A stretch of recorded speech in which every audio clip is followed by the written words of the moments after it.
reading out the signals for the Baltimore Colts. Unitas gives to Amici. The Colts are the world champions. Amici scores. It's amazing, sensational, dramatic, heart-rending, exciting, thrilling finish in the history of college football. California won the big game. 5 seconds left in the game. Do you believe in miracles? Yes! This is Phil Steele. This is Mike Burnham. This is Wes Durham. This is Mike Ashley. Hi, this is Chuck Foreman, number 44 of the Minnesota Vikings. Woo, mercy, this is handsome Jimmy Vine, the Boogie Woogie Man. This is Coach Fry with Virginia Tech Football, and you are listening to Big Dog Sports Talk. Are you ready to rock? Are you ready to roll? Okay, let's do it. You're in the doghouse with Rick Watson on Big Dog Sports Talk, presented by Pulaski County Sports and Entertainment. Join us in the Family Fencing Studios and chime in on the McClellan Chiropractic chat line. He's keeping cool with help from Little River Heating and Air, but this show is straight fire. And now, the big dog, Rick Watson.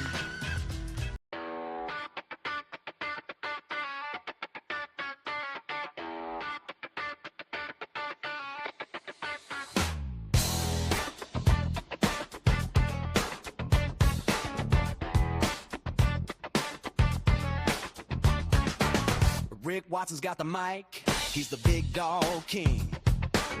Cover sports so sharp, it's a new river thing. Virginia Tech fire, rapid pride too. Every stat, every play, he's bringing it to you.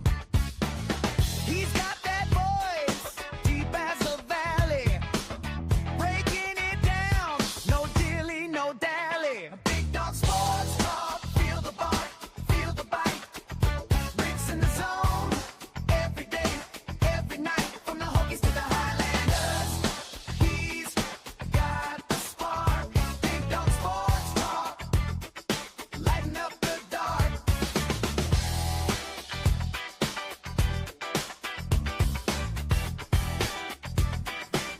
Greetings and welcome to Monday. Hope everybody's doing okay wherever you might be. Hit us up in the McClellan Chiropractic chat room. Professional Door Incorporated text line 391-0788. David Smith joins us coming up here at 6:30. That's going to be David's new time slot.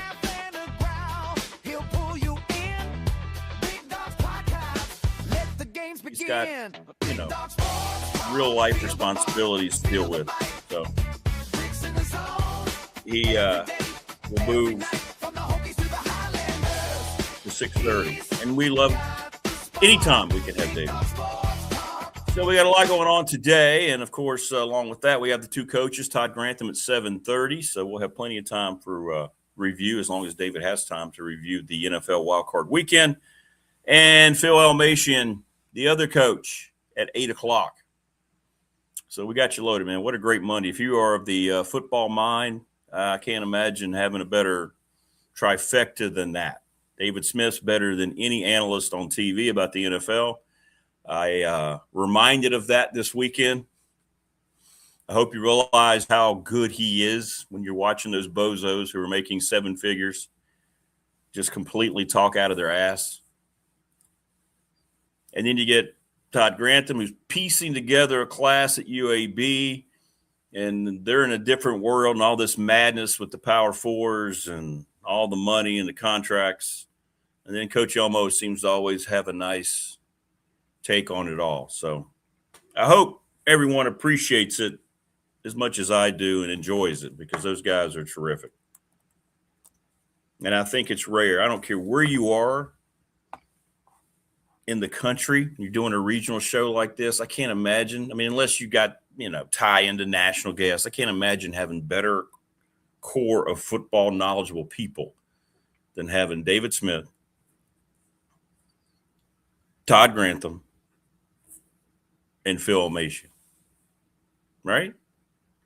And that's not bragging on me. That's just me telling you about them. And we all learn a lot. So I hope everybody has a good Monday. You're going to have a lot better Monday than I am. The windstorm where I live up here in Reiner. Yeah, we're going to talk about Landon. Yeah, we'll talk about Landon Clark, the former Radford Bobcat, signed with LSU last night. We'll talk about that. But I live up here on the highest point of my neighborhood here in Reiner. It's Schoolhouse Drive. And, the wind whips up pretty good. And we had that windstorm, and a big chunk of my roof, not a hole, there's not a gaping hole in my roof, but a lot of the shingles and the underbedding all on the far side of the house. So I've been stressed as hell. So today an assessor is coming out, a roof assessor is coming out, and homeowners is coming out. And I've got a lot on my mind. Oh, and then on top of that, I knew it was going to happen sooner or later. The washer and dryer I'd had for 20 years went out, so I had to go spend money on that yesterday. So, and I think they're delivering today in the window that the roof people are going to be here. And I know nobody cares, but I feel like I have to vent. So, didn't sleep much, stress levels at 7 million with the roof issues. So, but anyway, hopefully this will provide a little therapy here this morning.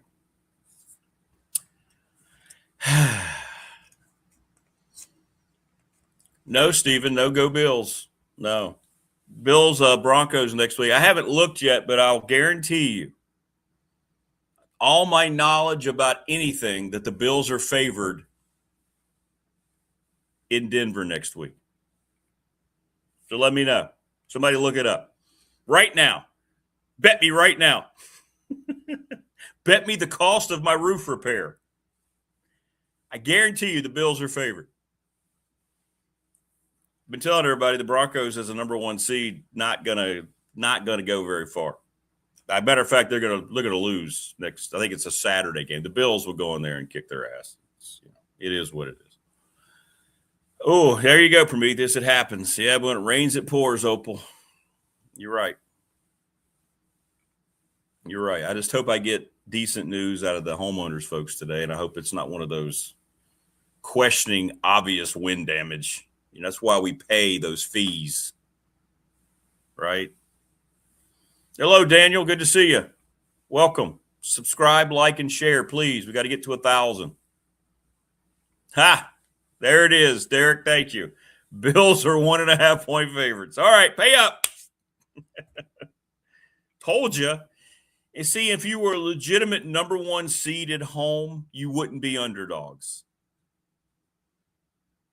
People at work, you're just saying that about your team. They're not going to win. They can't win. You don't know what you're talking about.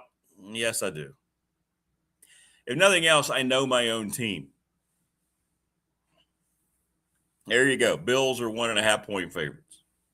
I know that's not much, but the point is they're still favorites. Philly seems to be a mess. It's going to be interesting to see what happens in Philadelphia. They lose to San Francisco, had that game well in hand, and then they never could get the offense consistent. Sirianni gets into a fight. Another verbal fight with A.J. Brown. That just seems like that's inevitable. Something's going to have to happen there. That's a team in total, complete disarray. And that's the other part, by the way. Now I have to work from home today since I have to be here for all this crap that's happening at my house.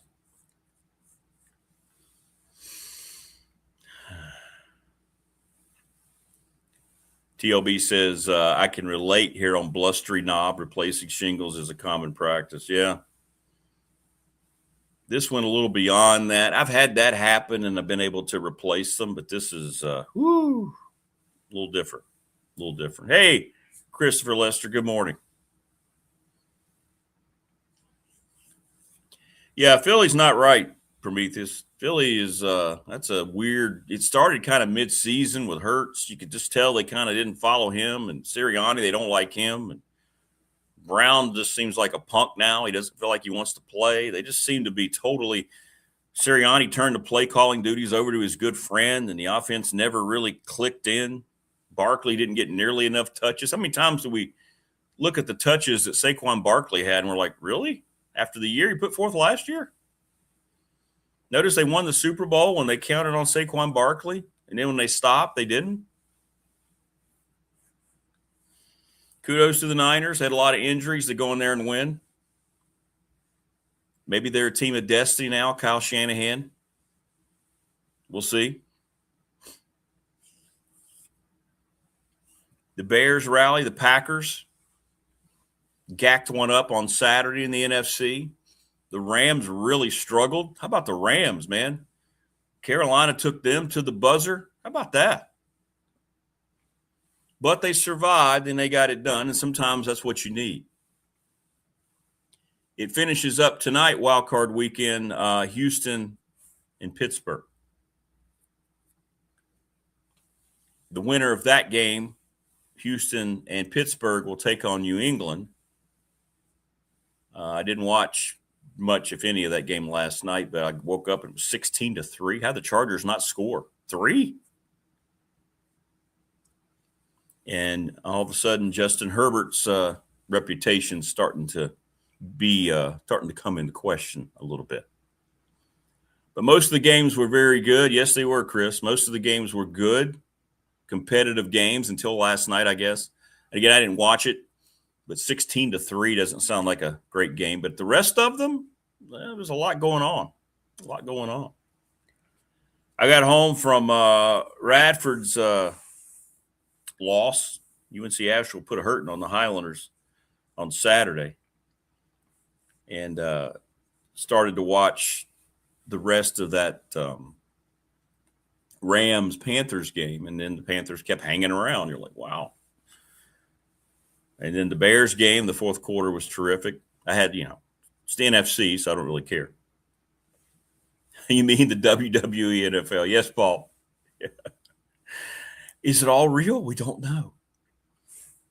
Officiating terrible. Tony Romo getting ripped nationally. I've never seen a commentator ripped and fall from grace so much more quickly than Romo. We talked about it before, but he is they're going to have to reassess that. I mean, how does that guy make – he's making over $10 million to be the worst analyst for football on TV. It's bizarre. Greg Olsen is by far and away the best guy on TV. Far and away. In the NFL, I mean. He is terrific. Absolutely terrific. Brady is not great, but he's not offensive. But Tony Romo is just – you can tell Jim Nantz knows that Romo has just gone off the rails, man. He is terrible. Terrible.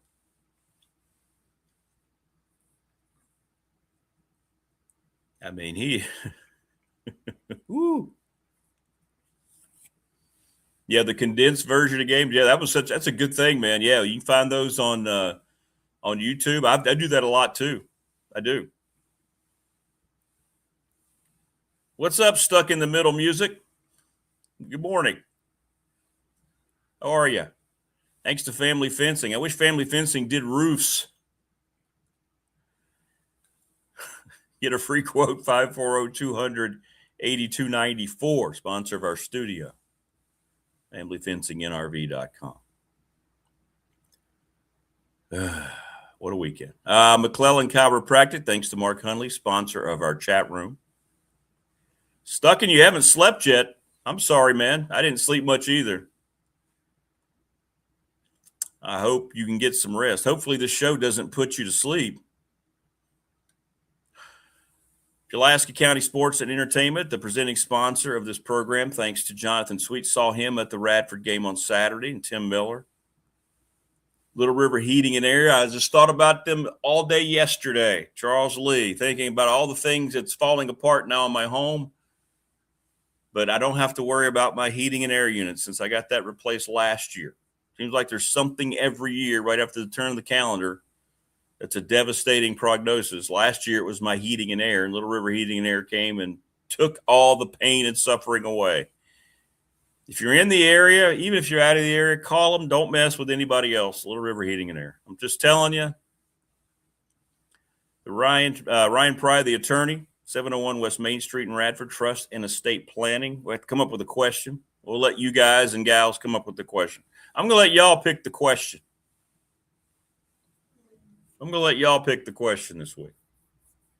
Whatever you want to pick, we'll go with. You got some energy. Good, man. Well, good. I hope we continue the energy this morning. Middle music, man. From Big Dog's hunting prowess in the woods of Pulaski County to the golfing skills of Morris and Flagler County, BDST is live and online. Might be roofless soon, but yes.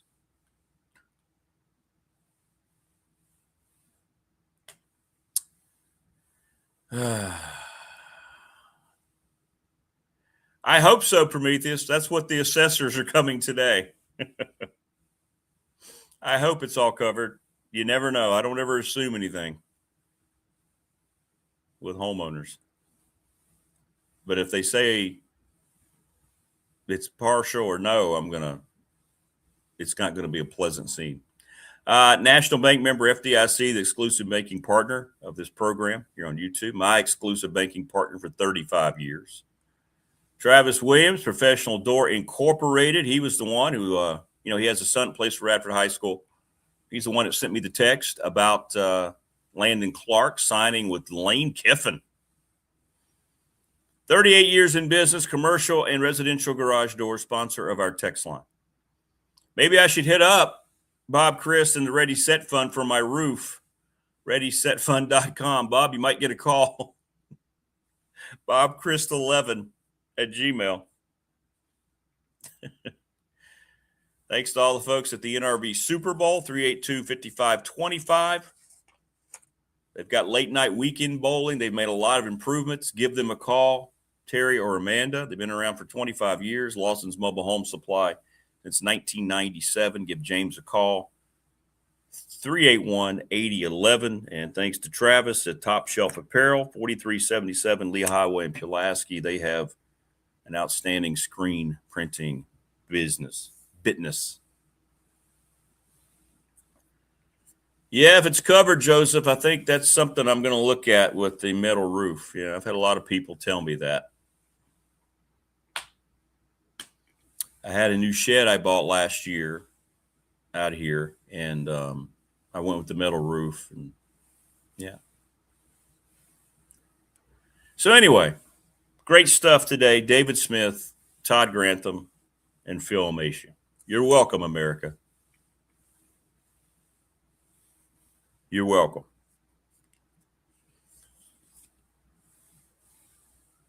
Yeah, I know, TLB. I'm a little leery. Yeah. Little leery, man. But this company I'm with has been terrific. They were terrific about the heating and air. I mean, all I had to do was just pop open one of them and showed them the lightning damage, and it was done. Hopefully they understand this is wind damage. So we'll see. We shall see. Wayne in chat asks, let me find it again because I've just lost it. There we go. If Tech doesn't get Grunkenmeyer, do they need to go after another quarterback or lean into Baker? Well, they paid Baker a lot of money.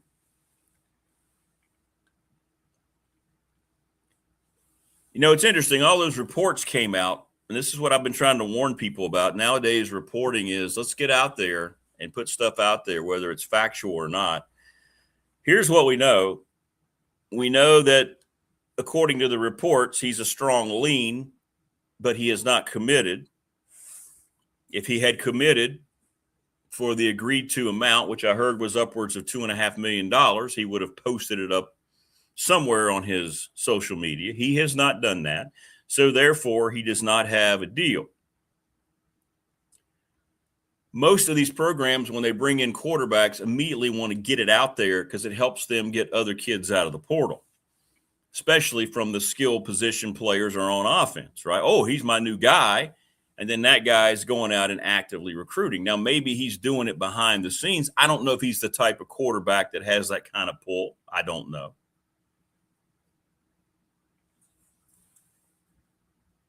But I would have thought we'd have heard something else, like we would have heard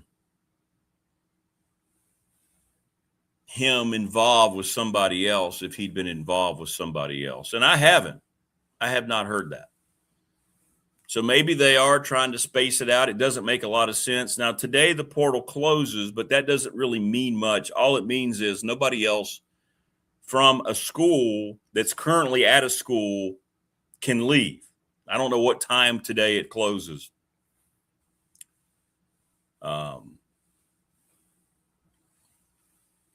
People who are in the portal until whatever other window closes, if you're already in the portal, you still have time to make that decision. So there you go. There you go. I can't recommend any roofing contractor, but I can say that Sinvar did respond, follow up concerns quickly. Okay. Yeah, if anybody knows any good roofers, man, let me know. Hopefully if today goes okay, I'm going to have to get it done. So insurance company's coming first. I haven't hired anybody yet because I don't know what they're going to tell me. And I don't know what to tell a roofing people. Well, I don't know if all the guys in TSL have said that, because for me, I talked to two of the TSL guys this weekend, and they're not sure. Andy Bitter in particular is not sure. I don't know. I think they're all kind of like the people who hit me up last week. Okay, if this was done, why hasn't it been announced? And it is curious. It is curious. But we haven't seen him tied anywhere else. And that's why I'm thinking, for some reason, unless there's a last minute swoop in by a school that's saying, hey, we'll pay you this. Maybe he's trying to get more money finalized, right? Yeah, but that was Thursday. As of Saturday, things have changed. I'll just say it that way. Anyway, I don't lose sleep on any of this stuff, and I don't think you should either. So it'll be fine one way or the other. But, yeah, if anybody knows a roofer, that'd be great. And I'm just telling you, man, I am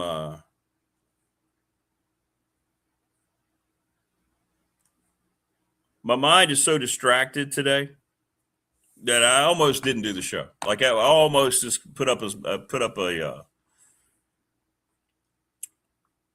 I'm not doing it today, guys. But no, I decided to come on. So let me know. So Sinvar, everybody's saying Sinvar. Is that what we're going with? Thanks, Jim. I got you. Cool. Appreciate you, Mr. McAllister. All right. That might be who I call then. I'm getting a lot of good advice here, and I need your advice. I've never had to deal with this kind of thing before. This too will pass. Yeah, like a kidney stone the size of a golf ball. But yes, this too will pass. Oh, I'm not buying the snow prediction, Opal. I know you're a snow bunny. We're not going to get a snowstorm at the end of the week. Everybody calm down about the snow. But if you do think we're going to get snow, there's only one guy to follow, and that's Kevin Myatt on X.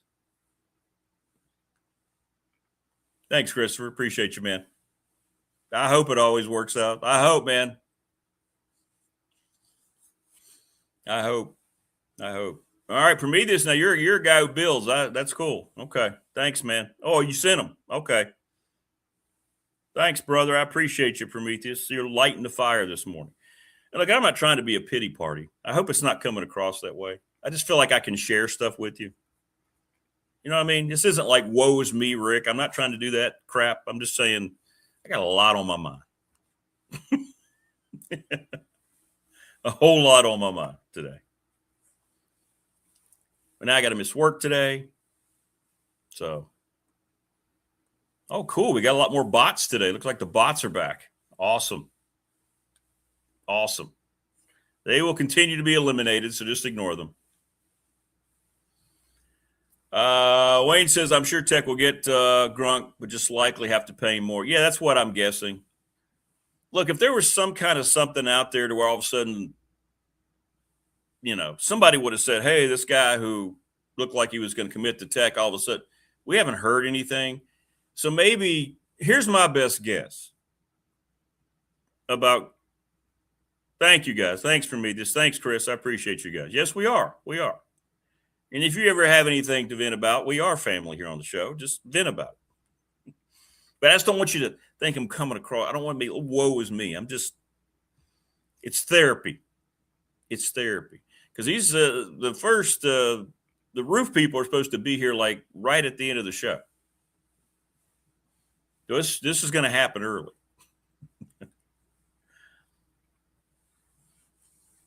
So here's my take on Grunkenmeyer. And I looked it up before I came on. There were 36 texts. People are worried from different people on our professional door text line. I think he's still coming.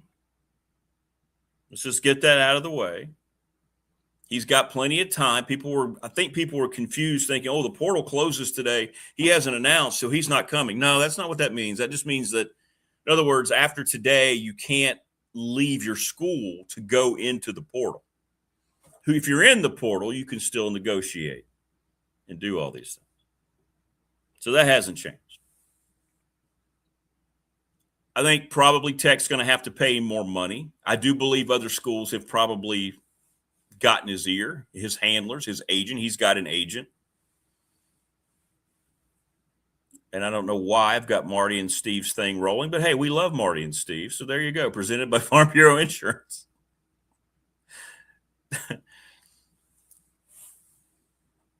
So maybe they had to give a little more cash. And then probably when they assessed it all, they were like, okay, this is just part of the business of today's college football. He wouldn't be the first guy that needed a little bit more money to get it done. And then now you get it done, and then you kind of wait once the portal closes. That's my guess. I don't think all of a sudden we're going to see him putting up a Florida State logo or anything like that. That's just the first team I thought of. Roofing is a big expense. You want it done. No pity for. Yeah, there you go. Yeah.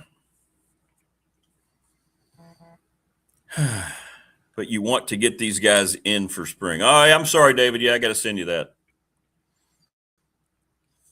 David Smith's going to join us here in just a second. So my best advice is try not to worry, Tech fan.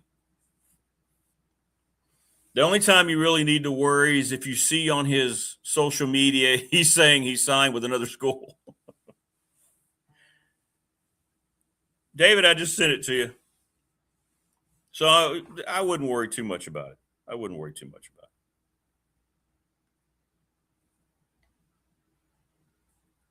And thank you very much. I'm keeping all these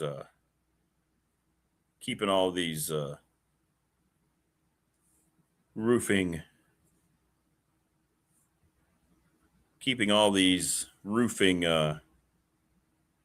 contacts. Let me let David know I sent him the invite. There we go. But David's got the invite. Opal says the personal stuff is my favorite part of the show. I love when everyone comments about their lives. We are family. We care about each other. Yeah, we do. We do.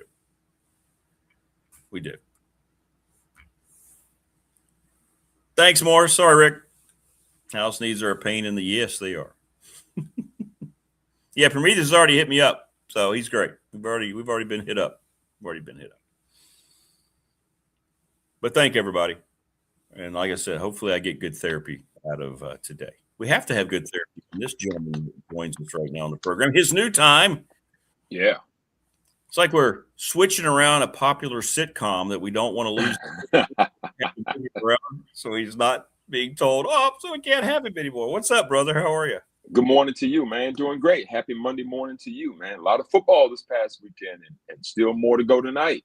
Yeah. Let's go through them, I guess, in order. Got home from the unfortunate result of the Radford basketball game on Saturday. Yes, sir. Oof. And Carolina just kept hanging on, and oops, here we are in the fourth quarter, and they have the lead. And I'm thinking, really? Rams, I had them going to the Super Bowl. But what'd you think, man? What'd you think of the Rams? A good rally for them. Sometimes teams, that's kind of a little bit of a little kick in the face a little bit, right? They kind of get, okay, guys, we escaped. Now it's time to go do our thing. I think you and I probably have said this throughout the years in doing this segment. And while we don't claim to be in NFL meetings or huddles, the one thing just as an observer all these years that we've understood is that no one in pro football ever complains in week 2 about an upstart team giving a title contender a tough game. They just say, man, glad to win. But in college football, how dare Alabama or Texas struggle against a lesser level team? We would kind of go, they don't have any idea what they're doing. Well, the NFL, Rick, even the worst teams have a chance to be as good as the best teams. The margins are very, very close. Now, if you see the Jets at the end of the year, you wouldn't believe that. But interestingly enough, the New England Patriots, who we'll get to later, lost the first game of the year this year to the Raiders.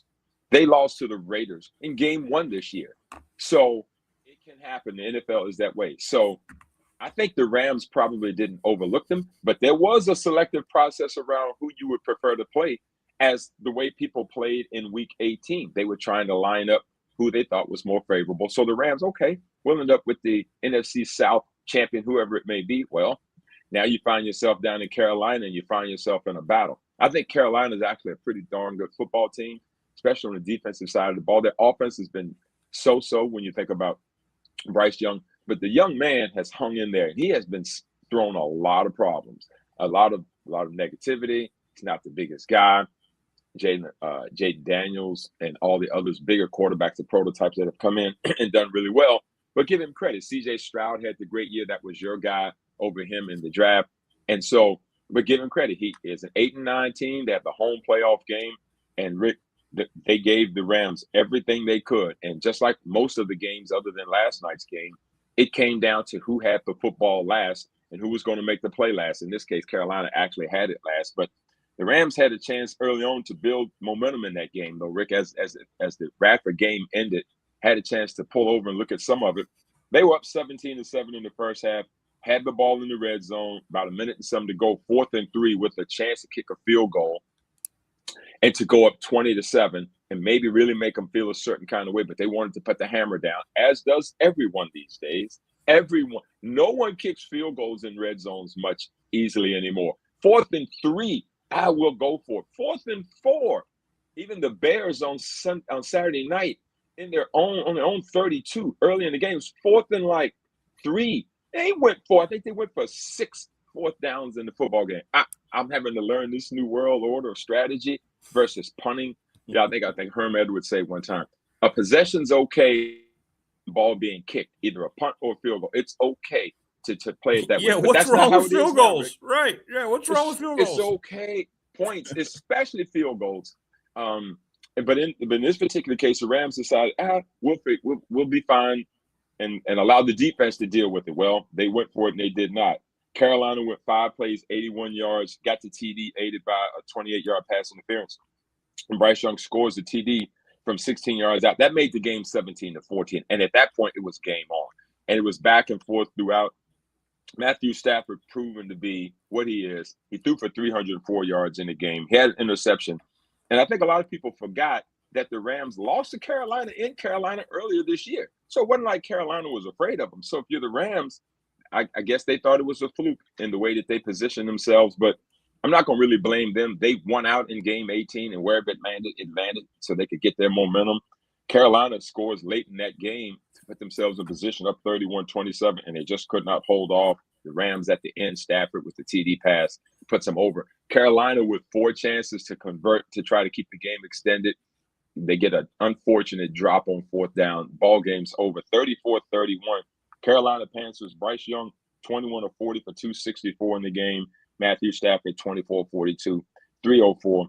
Kyron Williams runs for 57 yards, but the running games weren't really the story in the game. They're all going Puka Nacua. All he does is catch. If he doesn't catch 10 footballs in a game, something's happened. He catches 10 for 111 yards, and Devontae Adams has 5 catches for 72. They were targeted 31 of the 42 times. You knew where they were going to throw it, and you still couldn't really stop them. Shout out to the Carolina Panthers, though. I really feel like for them, they're probably saying, well, we've got momentum going. But, Rick, you and I have seen this. There are some years that you get a chance like this, and you feel like, we'll be back. We got momentum. We can make this happen. And sometimes, Rick, it doesn't happen, man. It's just and I say that as a longtime Miami Dolphins fan, as a Dan Marino fan who got to the Super Bowl in year 2. And who said, I'll be back here many times. Because and guess what? And it wasn't hyperbole. You know what? We all said it too. We said, you know what? Dan Marino will be back, because if he's this good now with the Marx brothers and all that, you felt, and Shula, you said, of course he will. What he didn't see coming was that Jim Kelly group, that Buffalo Bills group, just injuries, all those kinds of things. So shout out the Rams that pulled out the win. They are advancing in these playoffs. Again, survive and advance. That's the theme of the day right now. And the Rams are moving forward. Well, I think they will play Chicago next in the next round in the divisional playoffs. Yep. Yeah, in a weird game that the Packers seem to have in hand. Again, a team not kicking field goals. You know, there's a reason Denver cut Brandon McManus, by the way. Oh, boy. I don't understand the whole Ben Johnson, LaFleur hatred. It's just weird. Jordan loved it. I don't know. And give the Bears credit on their home field. I thought they'd win the game. I didn't think they'd win the game like that, but that was an epic collapse by Green Bay. And give the Bears credit. They capitalized when they had the opportunity. Weird final game on Saturday. It was weird. And I'm with you. We'll start with this. I don't know why Ben Johnson decided to pick a fight. I don't either. When he gets hired with Matt LaFleur, because was there history? I don't know exactly. Yeah. Now I know he was the OC with Detroit, so maybe that's just some of that NFC North stuff. That there must be something, because just out of nowhere. So I look forward to beating the Packers, to beat Matt LaFleur. He didn't even say the Packers. He said Matt LaFleur 2 times a year. Thinking to myself, well, why you can go pick a fight when there's no fight to be picked? Unless there's something we don't know. But nevertheless, Chicago, they didn't pick a fight early in the game. I can tell you that. All they did was fall behind. And I was traveling that day, but I was into it enough to realize that the Chicago Bears was painting themselves in the corner with ineptitude on offense early on, incredibly poor gambling situations. I don't know why they kept continuing to try to do it in circumstances where they just needed to put the defense in a position. And the defense isn't super elite. They're good. They're opportunistic, but they aren't really like a bludgeoning defense. So all you did was put them in a hole. You fall behind 21-3 in that particular situation. Now, what I will say is this, Rick. I don't know where all the coach slander from Matt LaFleur is coming from. Why is he on a hot seat? I don't understand it either. Why is he on a hot seat? Okay, so you lose Jordan Love for several weeks. Okay, Malik Willis does an admirable job in the game that he played. His record in his career is 76-40-1. 76-40-1. From everything I see, he has the pulse of the locker room. The guys play hard for him. He's got 2 conference championships. He's been to 2 conference championships, I should say. He's got one of the youngest rosters in the league. I don't know what people want. So I wanted to start with that, because I think it's just cute for people to want to say, well, you haven't done this. Well, Rick, every year there's only 1 conference champion on each side. Every year. There's only 2 teams in each conference that gets to the championship game every year. There's flukiness in this. I think folks got to calm down a little bit before they want to throw the whole thing out. Now, that's just me. God bless him if they want to get rid of him. He won't be on the sideline 20 minutes. His coffee won't even be cold before he'll have another job. So go with that. But back to the game, Rick. So down 21-3. I'm going to take some credit here. Caleb Williams played his behind off in that football game once he got settled into it, Rick. And it seems like to me that the problem that with them is they've got to quit getting behind to come back to win games. It's not going to always work for them. It's not going to always work for them. But in this particular game, 25 fourth quarter points by the Chicago Bears. It's an absurd number. You have 31 in the game. You have 25 in the fourth quarter. So, yeah, these comebacks, Rick, it always takes two. The defense has got to help the offense get them. And so to get outscored 25-6 in the fourth quarter, the Micah Parsons not being there, that's one of those moments where you really miss it, right? Yeah.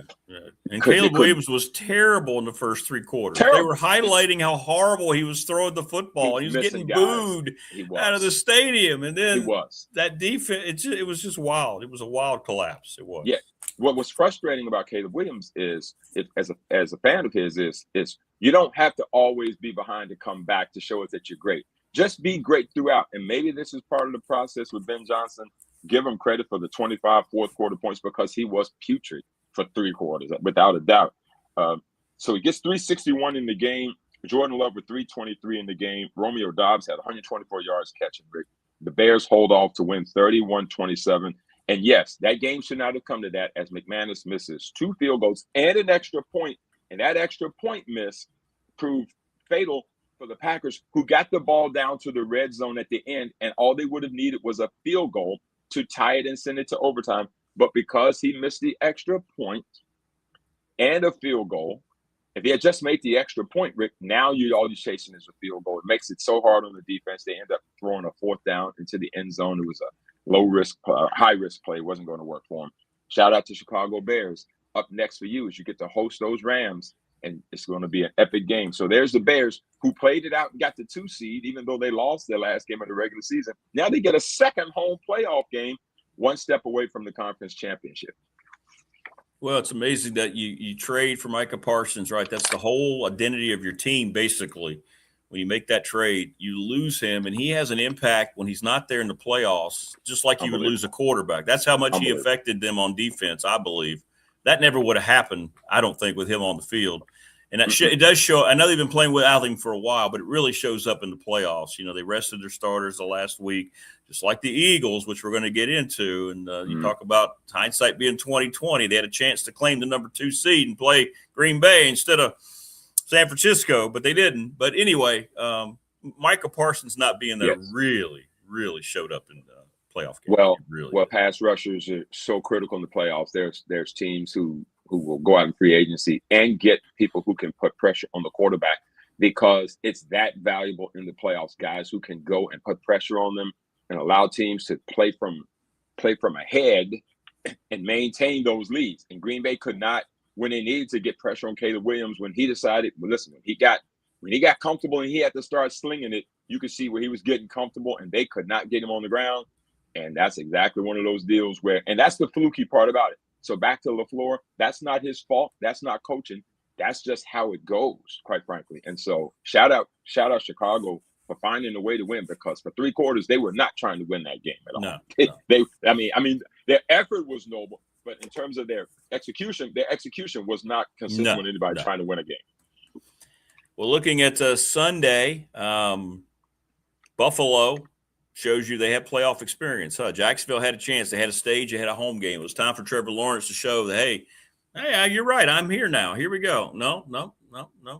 Didn't happen. And the Bills, I don't like the whole carrying Josh Allen 10 yards down the field. I think the NFL is going to have to do something about that rule. It's ridiculous. But anyway, they're the team. If they can run the ball with Cook, they've got enough veteran receivers help. Tight ends are good. Allen is good. They have a real shot to take this thing all the way with a win like that. We'll see. They're already favored against the Broncos, which I knew they would be next week. But what'd you say about that? And boy, another blown opportunity for Trevor Lawrence. His status is going to go right back down now because he couldn't win that game yesterday. It's tough. It's tough. And I was looking at Jacksonville and I was thinking, boy, they finished that game yesterday. It didn't go their way. And now all they've got to hold on to is the same thing Carolina said. Hey, you know what? We're right there. I feel like we can take the next step. Well, here's the thing with Jacksonville. You got Houston and the Colts that aren't going to just let you have it that way. And the Titans are going to get a new coach too. So it's not like you're just going to win this division every year either. So getting a home playoff game is so important, especially for a new team who rides on a lot of emotion. And Jacksonville, to their credit, Rick, they weren't overwhelmed most of the football game, quite frankly. In fact, I thought their defense did an admirable job. Again, giving up a touchdown to Josh Allen, who's probably the most talented quarterback in the world, coming down the stretch, isn't anything to sneeze at. You got the ball back to Jacksonville with about a minute and so to go. I think you still had a timeout or two, perhaps. But even with that, it was winning time for your franchise quarterback to put them in position. And all you needed was a field goal. If you keep in mind, they've got Thunderfoot, who's kicked a 68-yarder this year from outside, longest in history. And so all you had to do is get him in position. I hated that it ended quickly with an interception coming down the stretch. It was a great defensive play. Got the deflection, and they carried the game out that way. But so Trevor Lawrence, 207 yards on 30 attempts, probably not his best ever. Josh Allen only had 7 incompletions in the football game yesterday. It probably suited them well to get out of Buffalo, weirdly enough, even though it's one of the greatest home field advantages ever. And by the way, with the Buffalo win yesterday and the way the other AFC games ended, that officially ends Rich Stadium now in Buffalo. That's the end of that. They will play no more games there. So next year they'll be in their new confines. And so, but I'm with you. Interestingly enough, though, the Bills only ran for 79 yards in the game, which I found a little bit surprising because Jacksonville's pretty stout against the run, and still Buffalo found ways to hang in there. He's been knocked for not finishing these games, Josh Allen has. And boy, yesterday they were down 24-20, and it was his time to make a moment. And he actually took his team down the field and got it done. But a lot like the Panthers, the Jags were home, like I said, leading late. They need to stop an MVP-level quarterback. So come on, defense. It was your time to make it happen, and they didn't. But, Rick, I am a fan of some of this new blood. I like that Carolina's kind of in it. I don't have any problem that Jacksonville's in it. Houston's always seems new to me, even though they've been to the playoffs 3 straight years, double-digit wins 3 straight years, if I'm not mistaken. So I'm a fan of that, but I'm with you on this. Josh Allen and those Buffalo Bills are a dangerous football team. They're very dangerous because that guy can do things himself that when all else fails, he can make it happen himself. I don't need but a little bit. If you keep me upright, I can make it happen. Even if you can't keep me upright, I'm going to be a threat throughout, and he's tough as nails. 273 yards in the game. Like I said, only 7 incompletions. Only took 1 sack in the game yesterday. So Jacksonville couldn't get him down on the ground. So Buffalo's heading to Denver right now. Jacksonville, congratulations on a great season.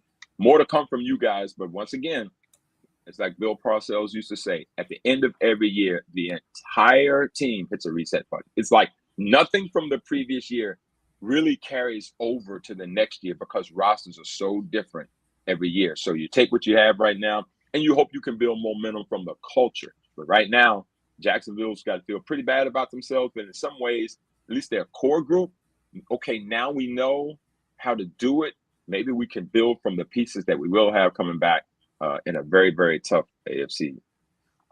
Well, the next one's the one I really wanted to get into because the Eagles are a dysfunctional bunch, and I didn't realize it. I don't think I even realized it until like you're just watching the game yesterday. Don't even worry about the broadcasters, but just watching the pictures tell the story with what's going on there with the coach and the team. It just seems like it's just off the rails. You and I have talked about it. Just looked like midway through the season almost. Jalen Hurts lost that team somehow, and I don't know if he ever got it back. A.J. Brown, that whole thing. And then they just go out and you know, can't make the plays at the end, the interception. I don't know what happened to them, but I thought that was a team that had some staying power, chance to defend their title. But there's problems in Philadelphia. There's going to be some changes there one way or the other. The best friend gets to call the plays, and the players apparently were speaking up about that for quite a few weeks. But that, you know, give 49ers credit. I mean, they've got a lot of injuries. That's a big road win. I don't want to – but, boy, just watching Philadelphia melt down was really weird last night. And Rick, a lot like Baltimore we were talking about, where there's smoke, there's fire. There's been enough stuff going on with Philadelphia this year that has got us concerned. This is a Super Bowl champion team that totally dismantled the Chiefs in the Super Bowl. I mean, they obliterated them. And they're young, and their roster is filled with dudes, filled with players all over. They got all-pro linemen. They've got all-pro running back, all-pro caliber receivers. Their defense is stout and young. And remember now, when you're young, you don't have to pay them yet.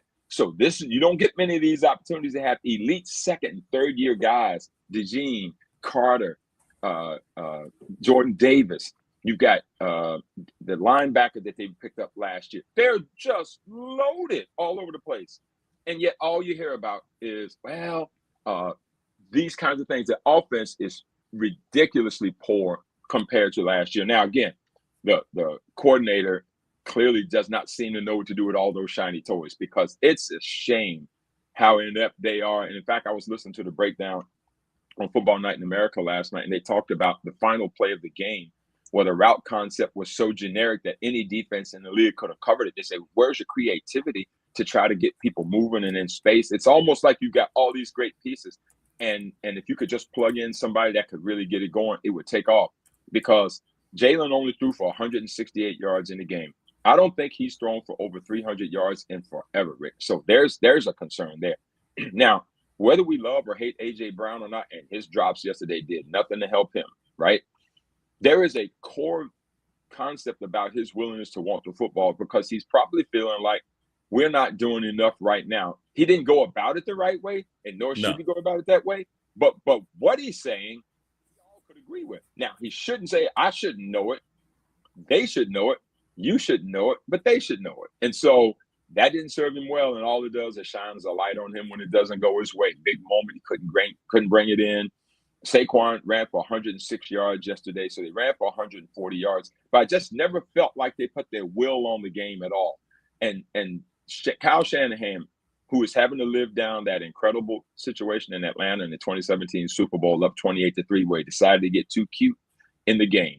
He is clearly a guy that when he has less, he can make it happen. Like you go and lose Kittle yesterday, and all of a sudden, Kyle Juszczyk becomes Kittle at tight end. They start throwing him the football. Its creativity is off the charts around what he's been able to do with that team. Brock Purdy, 262 yards. He's not going to get the credit he deserves. They're going to call it the Shanahan system. But give him credit, Rick. Yesterday, they go on the road, and they win that football game against an Eagles team in a tough place to win. They dethroned the reigning champs. And so congrats to San Francisco. Again, another injury they go through. Trent Williams was dealing with a bad hamstring. He played through it. And the Niners now have advanced in the playoffs. And I think, Rick, to your point, the Eagles got a lot of questions to figure out. And they need to put this smoke out before next year. Otherwise, it's just going to linger. And I think it kind of cuts at their core of being the best team that they can be. They're way too talented to be one and done in the Super Bowl. They've been to two. But to not get out of the first round right now with all that talent, something's going to have to change. Do you think they fired Nick Sirianni? I heard people discussing that last night, and I'm like, he just won the Super Bowl. I said, really? What are we doing? It's crazy. No, Rick, I don't know. There's been a lot of craziness going on in this league. I remember Marty Schottenheimer. I think he got fired. I think it was 14-2. And the craziest thing I've ever heard, I think he got fired after a 14-2 season. I remember the Bears getting rid of Lovie Smith. I think it was the Bears got rid of Lovie Smith. He was 10-6 in Chicago, and they went forever before they won double-digit games again. I don't know. Again, this is why I'm literally to say you better be careful what you want. I don't think the Bears have had any kind of success since he's been gone. No, Rick, but maybe the offensive situation got to get fixed. I wonder if Sirianni looks at it and says, maybe I should go. I don't think he will, because he's not the kind of guy to quit anything. I wouldn't think so. No, I wouldn't think so. But man, oh man, that's a weird environment. But all that talent, you would think they would do better for sure. Now I didn't watch much of any of it last night, the late game. But I woke up and I'm watching the highlights. 16-3, the Chargers no show offensively. I thought, that's a team that Broncos were screwed either way. It's going to be Chargers or Bills. Either way, it wasn't going to be good. But I thought the Chargers would go on the road. I know it was cold, but Justin Herbert now, all of a sudden, just like Trevor Lawrence, there you go. It's following him now too, right? He cannot win in the postseason. And this is a little bit of Harbaugh too. Harbaugh has always had a team built with toughness, and they've always figured it out. And I think he's been there 2 years. They've been in the playoffs both years. But Justin Herbert did not have his greatest moment last night. Let's just call it what it is, Rick. He didn't. And my concern with him is you got to shake this moniker. I know broken hand. He actually got sacked 6 times in the game. I don't know how much of this was Vrabel's scheme defensively to get 3 points in a playoff game. I had to look at it twice. Game. 3 points in a playoff game. 3 points in a playoff game. 159 yards passing. I think they were held to under 300 in the game, in a playoff game. I don't think anybody had as tough a weekend statistically as they did. 19 of 31. It's clear that New England came ready to go, but these are the playoffs, big boy playoff time. And again, this is one of those that's going to haunt him until he does better. He ran for 57 yards in the game. Clearly, listen, we can say that they got offensive line injuries. Go ask Kyle Shanahan about injuries, and he'll tell you right now, nobody cares. Nobody cares. But Rick, what we will say, Drake May is leading his team to winning the football games. 268 yards passing in the game. They ran it for 146 in the game, which is also a little bit of a shock. Not sure what to make of the Chargers right now. They're good enough to make the playoffs. They won 11 football games. They were 5-3 away from home. So you figured they would come in and do better. That was a bit of a no-show. 3 points tells me that your offense didn't show up because you held New England to 16 points, and they got 7 of those in the fourth quarter. So that game was in the balance, as much of it as I saw. But New England, give them credit, 14-3 with a home playoff win is a lot to feel good about. Shout out to them, Rick, as they now are advancing in the playoffs. I'm not sure we had that coming into the season at all, bro. I don't think we had that one. Did we? No, I don't think we had that. I don't think anybody we had them. We had them being better though, Rick, but I don't know that we had them.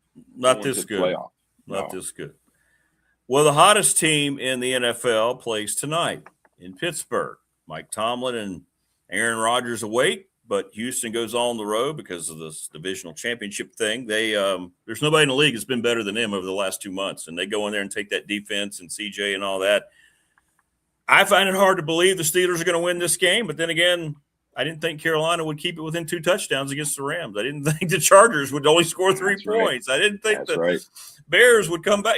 So it's the playoffs. You never know. But how do you look at tonight's game, Texans and Steelers? I'd be surprised if Houston doesn't win the football game. Now, that's paper and that's speculation and a whole bit. In fact, you and I both picked the Texans.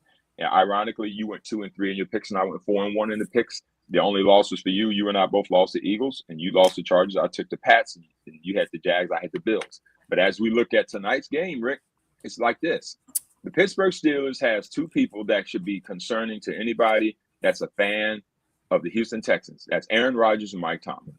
Now, I will tell you, Cam Hayward's been playing great football lately, too. And you just got to go into, again, these home field advantages for young teams are one thing. But the home field advantage for a veteran team like the Steelers, you would feel like that can give them a little extra boost in the thing. I picked the Texans a lot like you. The concern for Pittsburgh to me is Houston's defense is Aaron Rodgers' problem. Pressure against Aaron Rodgers has been his problem this year. He is seeing ghosts more than he ever has. I get it. 42 years. Yeah, he can't move. Yeah. He knows he's going to get hunted. And he's got all-pro Will Anderson coming. You've got these guys that are going to eat the Miko Ryans. They've been salivating on what they need to do because their up is Pittsburgh's down. So my concern is will he be able to do that? I'm not so concerned about Pittsburgh's defense against Houston's offense, but my concern is I don't know that Pittsburgh can generate. I don't know if they can get 17 points in the football game on the offense. So my concern is that I got the Texans winning the game, and it might be 10 points, Rick. That's my take. Yeah, and Wayne's right in chat. The Texans are in large part who they are because the Browns gave up so much for Deshaun Watson. You talk about is that not the most? That's one of the most similar Jimmy Johnson what he did to Minnesota trades with Herschel Walker that we've seen with what Houston, their GM, what they were able to do there with the Browns. Woo. That's probably one of those where you look at the email again and say, "You'll do what?" And then you probably pick up the phone and ask, "Is this what I'm seeing?" Yeah. And you say. And you're nudging the guy beside you going, bro, we got to take this before he realizes what he's done, right? So, absolutely. So it should be fun tonight to see how that thing plays out, brother. Looking forward to it. Well, we need to, since you're not due till Monday next week, we're going to have to figure out if you have time to jump on maybe at some point early because we'll have to preview the weekend at some point. Absolutely. After tonight. Absolutely. So we'll got to figure it out. Yeah. Yep. We'll take a look at it. Maybe we can sneak on for a 15-minute hit or something like that. We got to unpack the rest of these games coming up, because there's some nice matchups coming. Got to get these guys that are off a bye finally back into the process here. Seattle's going to play the Niners, and you boys are playing Buffalo. And we already talked. New England gets tonight's winner, and then the Rams go to Chicago. By the way, your game. By the way, last thing, NFL could have done this a little better. Gosh, every time I want to give them credit for a great weekend, they screw it up. They let the Sunday guys play on Saturday. I know. The teams that played on Saturday going to get off till Sunday. So Buffalo's got to get themselves together to go to Denver for an early Saturday game. And San Francisco played the late game yesterday. They've got to play Saturday at Seattle. It's like they could have just switched those games. I don't get it. I know. I know. I don't know. I'm sure there's somewhere. I'm sure there's a TV formula equation in there where it's like this market's better on this time of day. I don't know. I know these guys are banged up and could certainly use the day appropriate to when they played before. But who am I? I'm just a guy with a microphone, right? No, I'm with you, man. The league can't get out of its own way. They can't. You know, but they don't care because they just see the ratings, and we talked about that last week. I mean, the average NFL game averaging nearly 19 million people. It's unbelievable. On any service, it doesn't matter. It's unbelievable. That's why they don't care about the fans' concerns or the referees. They don't care. They've got it figured out, Rick, and I will tell you. And they put the product this past weekend was must-watch football. Every game came down to the last possession. In fact, until the last game last night, every game, every team that was losing with 2 minutes left in the game, I guess before the Niners game, the team that was losing with 2 minutes left won every game before the Niners held off the Eagles last night. So it kept it there till the end, brother. So more tonight, we'll see what happens with the Texans and Steelers tonight. Looking forward to that too. All right, brother. Great stuff as always, man. I appreciate it. Great to see you on Saturday. Good to see you too, man. And hope the guys get a win Wednesday. What, Gardner Webb Wednesday? Yeah. 2-16 Gardner Webb on Wednesday. Well, that's a scary one. I hate those games. I hate them and like them at the same time. I know. We don't want them to be 3. We want them to be 3-16. We don't want them to be 3-16. Correct. So hopefully they'll show up. You got it. Exactly. Good luck to you guys, man. All right, man. You have a great week, and we'll work out your little hot spot next week or later this week. So you got it. Looking forward to it. See you, brother. All right, brother. Take care. There you go. David Smith, best NFL analyst you're going to find anywhere. Good stuff. Hit us up in McClellan Chiropractic chat room. We got a lot of stuff going on. New people, great. Welcome. Hit us up, subscribe, like, and share. You're not going to find NFL people that know as much as David. Just trust me. He's the best. He is the absolute best. Thank you. Niners winning it all. A lot of Bills people in here. That's good. Hey, I love people that love their teams. That's what it's all about. So let us know your thoughts. What's up? I'm going to mess this up. Pezzo, I'll just call you Pezzo. Pezzo Novante. The Steelers on Monday night at home in the cold and wind playing a warm weather team. Houston Steelers will win. Wayne having to explain to everybody he's a Browns fan. What's up, Jason? Good morning, brother. How are you? Good to see you, man. Good to see you. Good to see everybody in here. Thanks to all of our sponsors. Top Shelf Apparel, 4377 Lee Highway in Pulaski. The Ready Set Fund, ReadySetFund.com. Bob Christ 11, Crist at Gmail. If you want a BDST t-shirt, hit me up. They're $20 locally, $30 if I need to ship. Thanks to Travis Williams, Professional Door Incorporated, Professional Door Indeed, residential and commercial garage doors, 38 years in business, sponsor of our text line. National Bank member FDIC, the exclusive banking partner, BDST. I've been with them for 35 years personally. Ryan Price, the attorney in Radford, 701 West Main Street. We're going to let all the peeps pick their question this week. We'll let you do it. We'll announce it tomorrow. Hopefully after I get decent news about my roof. Little River Heating and Air, 295 Radford Street in Christiansburg, 540-553-2971. We're presented every day by Pulaski County Sports Entertainment, thanks to Jonathan Sweet, who always has a smile on his face. He's always bouncing around. It's crazy, man. I saw him at the Dedmon Center on Saturday. He's awesome.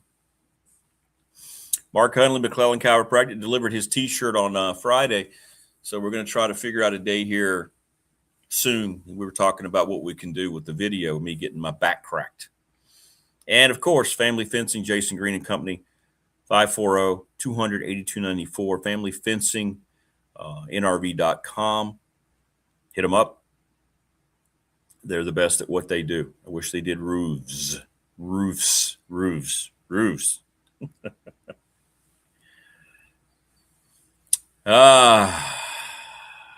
What did I miss here? Brandon's asking. What's up, Brandon? Tech fan wants to know what's up with Ruckmeyer. Well, you missed it. We already discussed it. You were late to the party.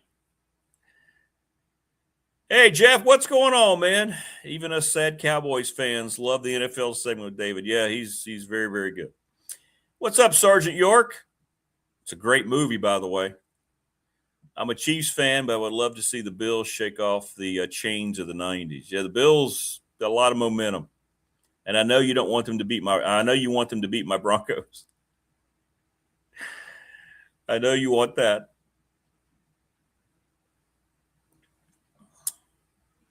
Maybe I'll have a roofing sponsor. It'd be great, wouldn't it? I could work out something with them. That'd be awesome. I can do some trading to upgrade to metal. Yeah, I was thinking about that, man. I was thinking about that. Creed, he gets frustrated when it's windy. He wants to be out, especially yesterday because it was sunny and it was hot. I mean, it was cold and sunny. So he looks at the sun. He's like, all right. And he gets out there. He's like, oh, man. So he tried to battle through it. Bezos says the Bills-Jags game was exciting. Yeah, it was. It was a good start to the day, football-wise. It was. Hey, Wayne. Johnson Island's a Browns fan. How about that? Needed that extra rest this morning, Brandon. Yeah, because you just work so hard.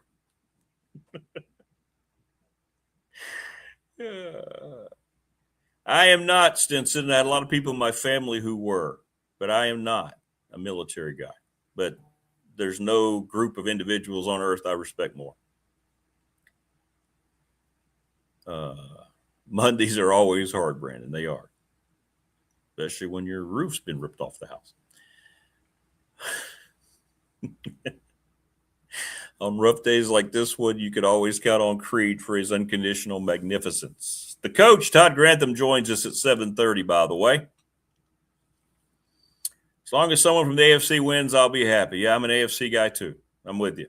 What's up, Jason? Good morning. We don't do roofs, he says. If the wind blew your gazebo into your fence, we could repair your fence. There you go. Yes, you could. Yeah, I'm facing I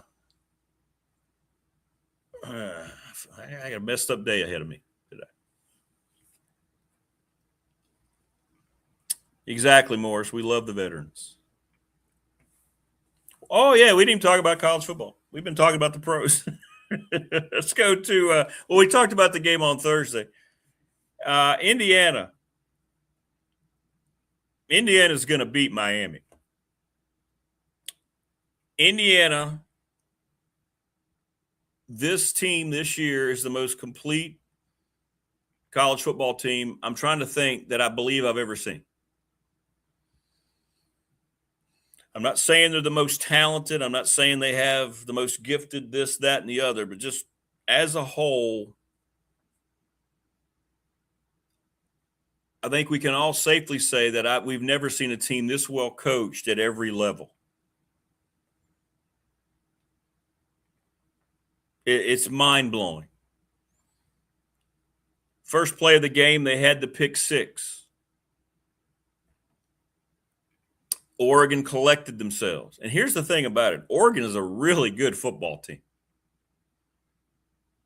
Oregon is a really, really, really good football team. I know, Morris. You're plus 500.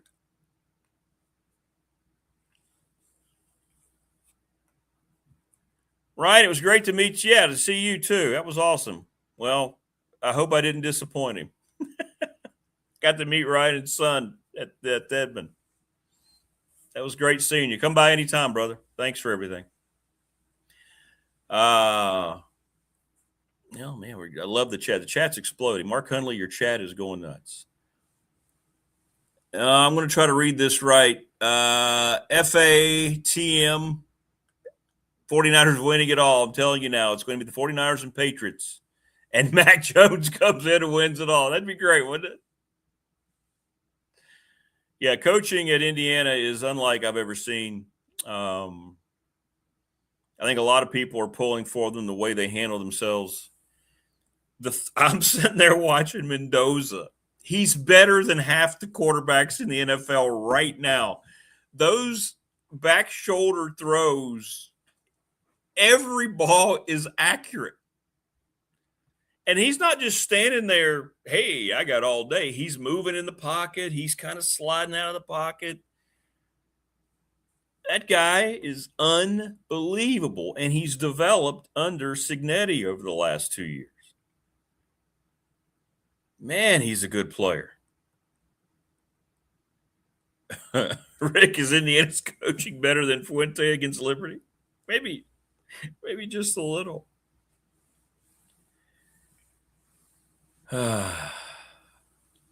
Shane says Indiana going to destroy the U. See, I agree, Ryan. I compared Mendoza to Tom Brady, and Coach Elmo yelled at me. And I'm not doing the finished product of Tom Brady. I'm just talking about when they were coming out and starting. The Raiders are going to be a completely different franchise in 2 years because of him. Absolutely. Rodney, we're not sure who the Hokies are going to get for the safety coach because they've shut down Merriman. There's no information coming out anywhere. Just ask the people who cover Tech, like Tech Sideline or Damian Sordelet. Yeah, and his brother's on the team, family affair. Keep showing his parents in the crowd. Indiana 7.5-point favorites. That's about right. Yeah. Brandon says if Mac Jones comes in at any point for the 49ers, how funny would it be to see him play the Patriots? Yeah, it'd be kind of cool. Yeah, Pezzo, Mendoza 6'5". Yeah, exactly. Just like Drake May, right?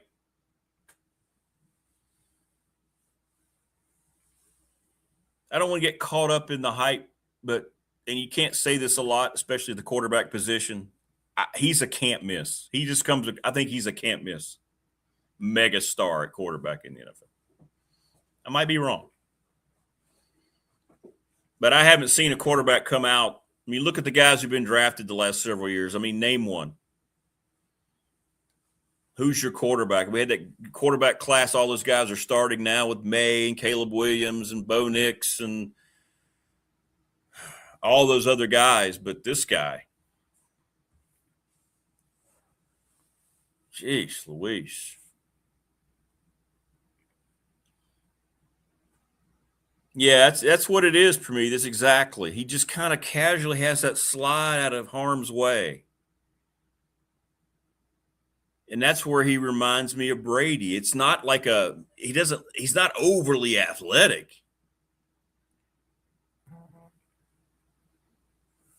But just the way he handles that stuff. It's very impressive, man. Very, very impressive. Thank you very much, Steve. I got you, brother. We love the Montgomery County Chamber helping me out there. Well, tell them I'll give them a yell. It's like the third or fourth different person I've heard from about them. And if they'd like to sponsor the program, tell them that our sponsor return has been terrific. Sergeant York says, I wish KU would get their act together. I'm tired of 5 and 7 all the time. Subscribe, like, and share. Help us out. We need it. We need to get to 1,000 subs. So YouTube will be very, very happy. Oh, we were all over that legal counsel, Richie Davis. Landon Clark signing with Lane Kiffin last night. Those you late arrivers to the show. Yeah, it's great. Good luck to Landon. I hope Lane treats him right. But he got a lot of money, and I hope he gets a chance to play quarterback. We'll see. But the Radford Bobcat now an LSU Tiger. How about that?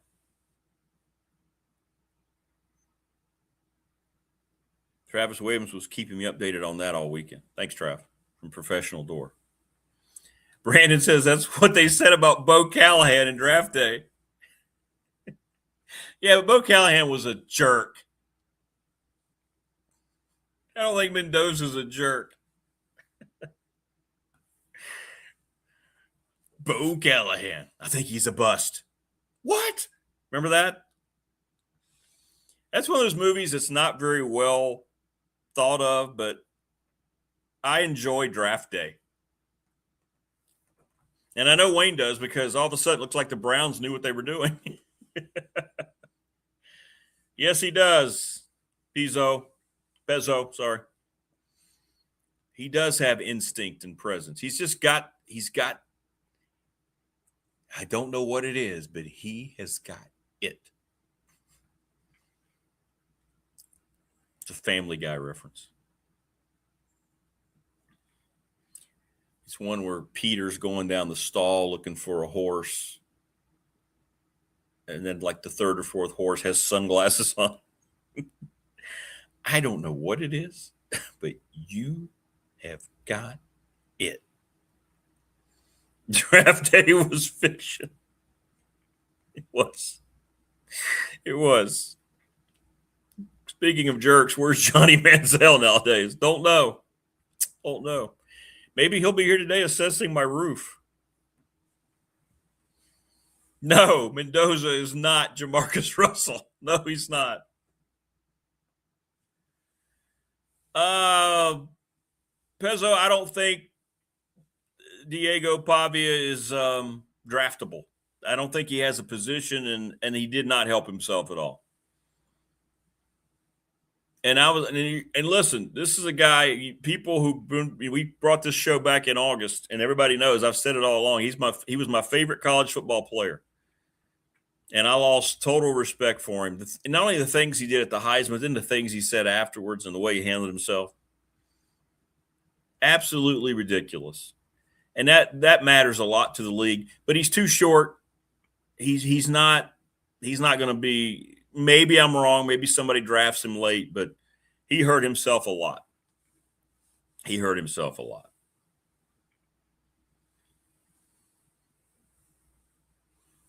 If the Raiders don't take Mendoza, if somehow they mess this up, and I know a lot of Raider fans are already thinking we're going to mess this up, then you all deserve to be able to say, I'm done with that franchise. There's no way, right? There's no way they can mess that up.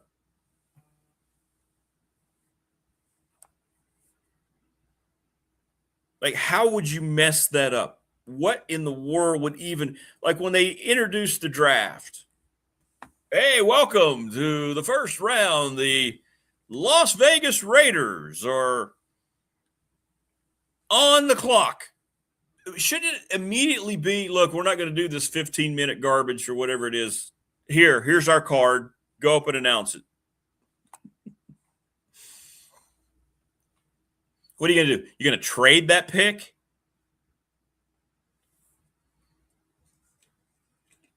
Yeah. Turn in the card. Yeah. Brandon referencing draft day. Vontae Mack, no matter.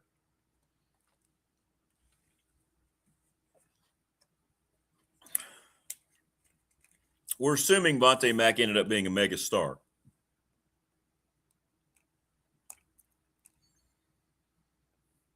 Jason Green, I know he's a Raider lifer. Yes, they can. The deep snapper from the University of Cosmetology.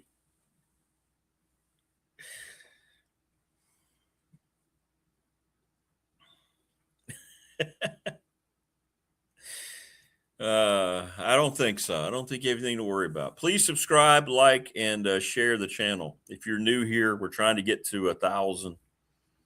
hit us up. We're at 780. We average anywhere between 700 to 1,000 views a show. We're climbing. But I'm happy for Landon Clark. I know he had other Power 4 offers. He's really good, and I hope he gets a fair shake. I know he got more money from LSU than he was going to get at Kentucky or Michigan, but I hope it works out for him. He's a heck of a safety too. Richie, you're a defensive guy, so he's got some options. I know he wants to be a quarterback though, so I hope he plays, or I hope he gets down there and it's not a horrible experience for him. I don't trust Lane Kiffin. Sorry, I just don't. Well, I'm glad you did too, Sergeant. Glad I found the show. I have to go and take my kid to school. Catch you on the next one. Yeah, man, we're here every morning, 6 to 8:30. Thanks, brother. Welcome. And I love your moniker, Sergeant York, 71. Great movie.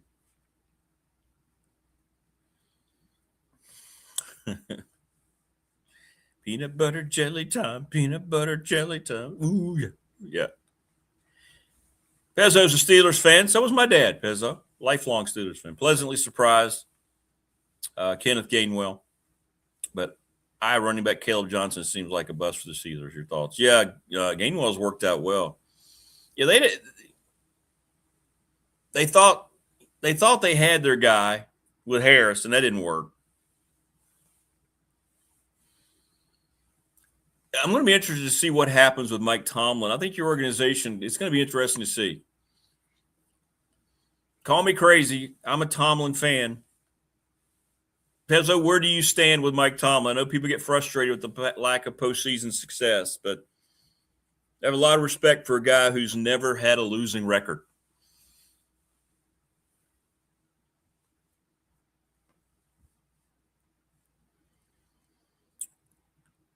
Prometheus, my dad was a Cowboys fan. Hey, just like my mom. Unfortunately, blood doesn't go that deep. Pezzo is not a Tomlin fan. Well, neither is Brandon, who's a Steelers fan. It feels like if they lose tonight, that might be it for him. We'll see. We'll see. Now, I don't know which direction they go. I mean, there aren't a lot of great coaching prospects out there.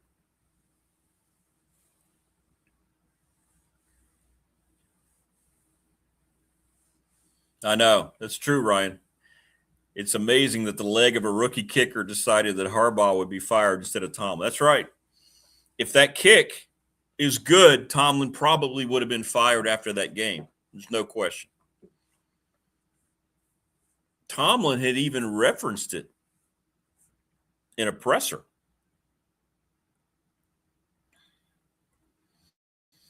If I'm not mistaken.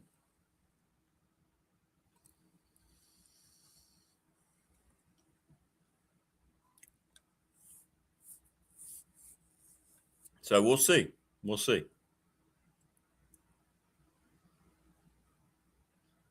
John Harbaugh won't be out of a job long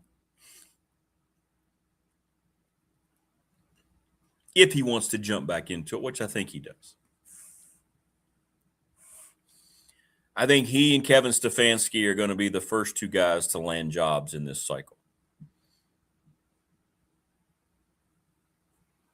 By the way, how good is the NFC West?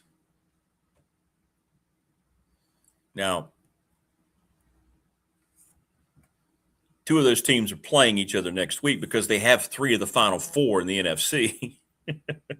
Right?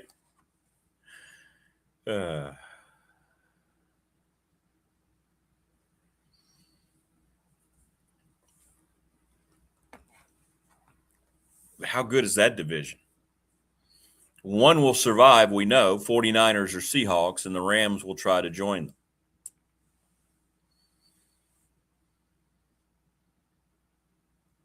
AFC, I still think Houston's playing better than anybody. Buffalo's so dangerous with Josh Allen. Denver's sitting there as the 1 seed. They feel very vulnerable. And the Patriots is number 2, sitting there just winning games, So it's going to be interesting to see how it all plays out next week. But I think Houston will play New England, and then I think the Bills and the Broncos game we'll see. And then a Buffalo-Houston championship game, which I hope I'm wrong. Yeah, Harbaugh would be great for Vegas. Sure he would. Boy, if you get Harbaugh and Mendoza, Bronco fan would not be happy, Prometheus. And Raider fan, you would just be going absolutely out of your minds. I know you would. Phil Elmassian joins us at 8 o'clock, joining us now on the program. He is the defensive coordinator for the UAB Blazers, Todd Grantham. What's up, brother? Good morning. Hey, good morning, buddy. How you doing? I'm good, man. How are you? I just heard your little deal there. John Harbaugh is not going to the Raiders. I wouldn't think so. Doesn't it feel like Miami? Doesn't it feel like Miami? So, no, I think, I know the last 48 hours he's watched the quarterback, Cam Ward and Jackson Dart. And he's been evaluating those two guys to see which one he likes the best. Really? Yeah. So he's kind of evaluating those guys right now to kind of get a feel for, So I'm not saying that those will be the two, but it's interesting. Like he's kind of interviewing the interviewees. You know what I mean? Like he's checking them out. He's checking them out before he makes the decision on who he wants to interview. Because basically, when he got let go, his phone was ringing and people were pretty interested. And obviously Miami's interested too. But the thing about those two is at least they have a young quarterback that they already have as opposed to drafting one. So he just wanted to see what their abilities were and what he thought about them. So those are the first two that he's looked at to see what happens. He's gonna control the whole process, isn't he? Yeah. Yeah. I mean, there's a lot of. I mean, you know what? I don't blame him. I mean, I kind of get it. Kind of like we're similar in age, and he's like, "This is what I want. This is what we're going to do. And if you don't do this, then good. I'm going to my lake house." You know what I'm saying? I mean, that's the approach he's taken. Is, he wants control of the roster, things like that.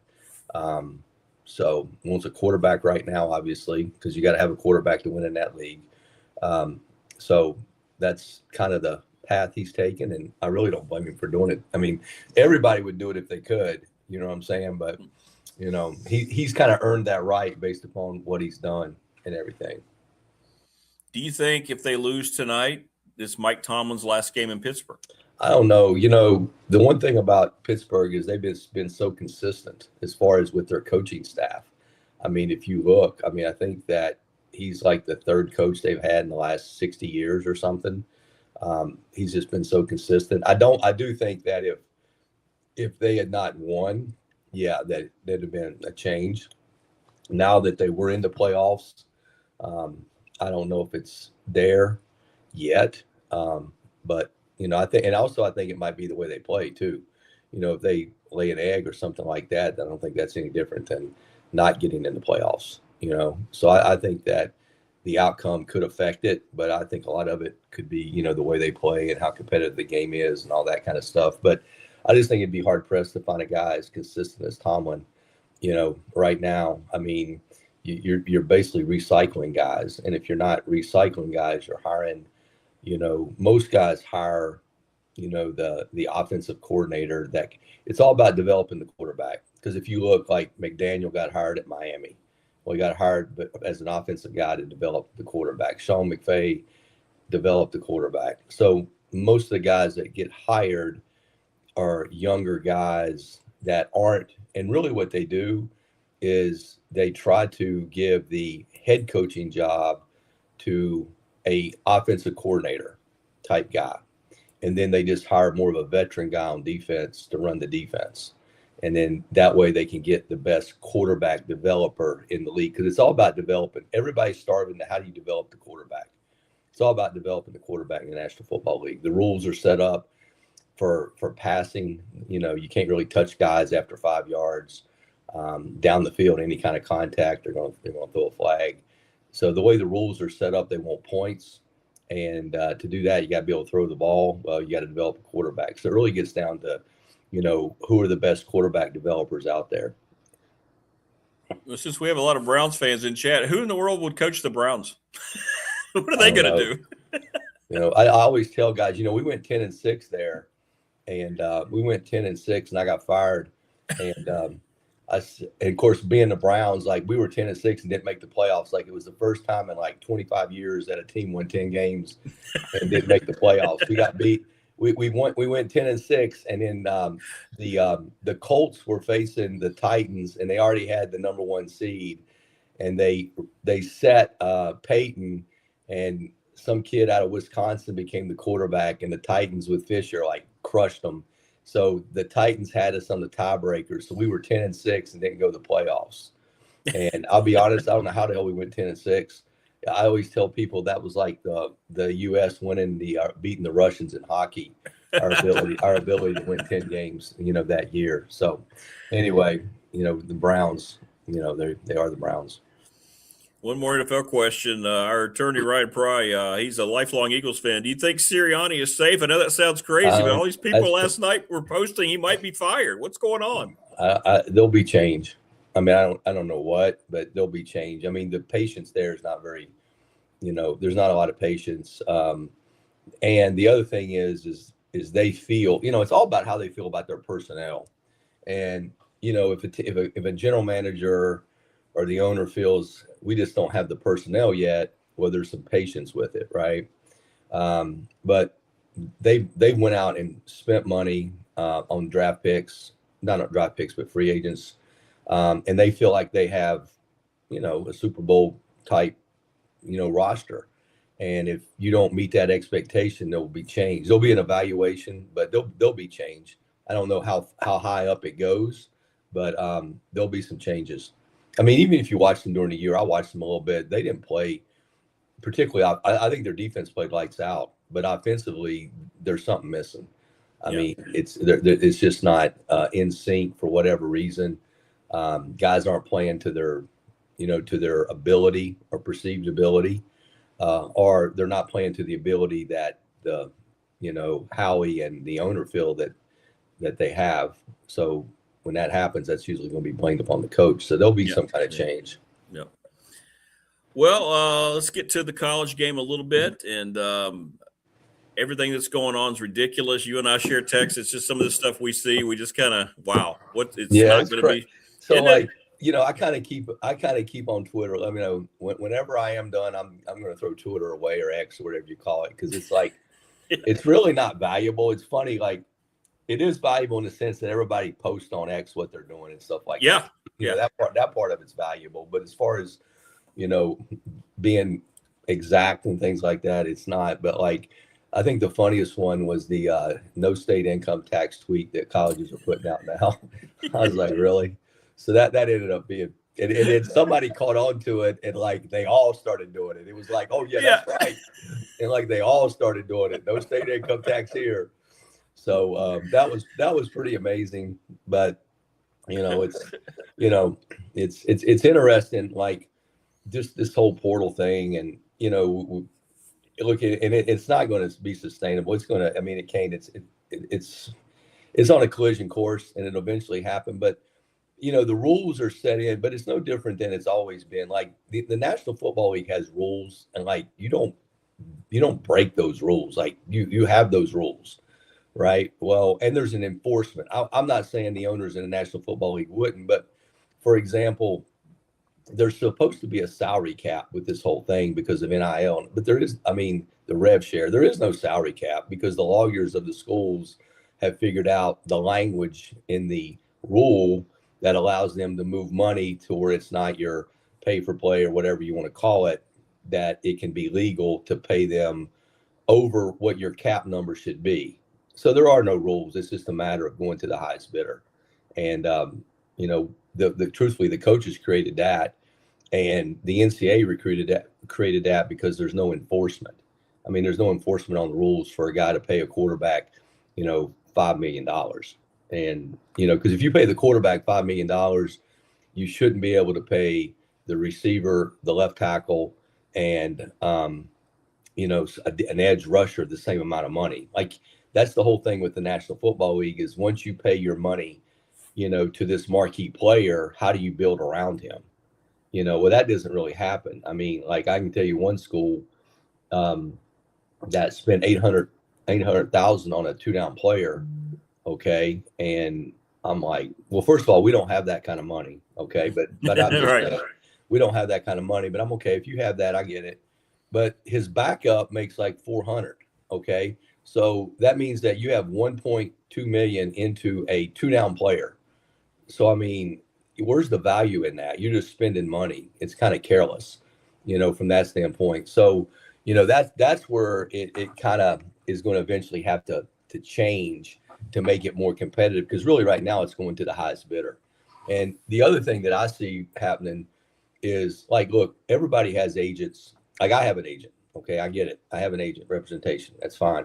And, agents are good. I mean, sometimes they get a bad rap, even Jimmy, I understand, but they do their job. But like the one thing that I do see is like when you have players you're talking to, everything's should be about vision.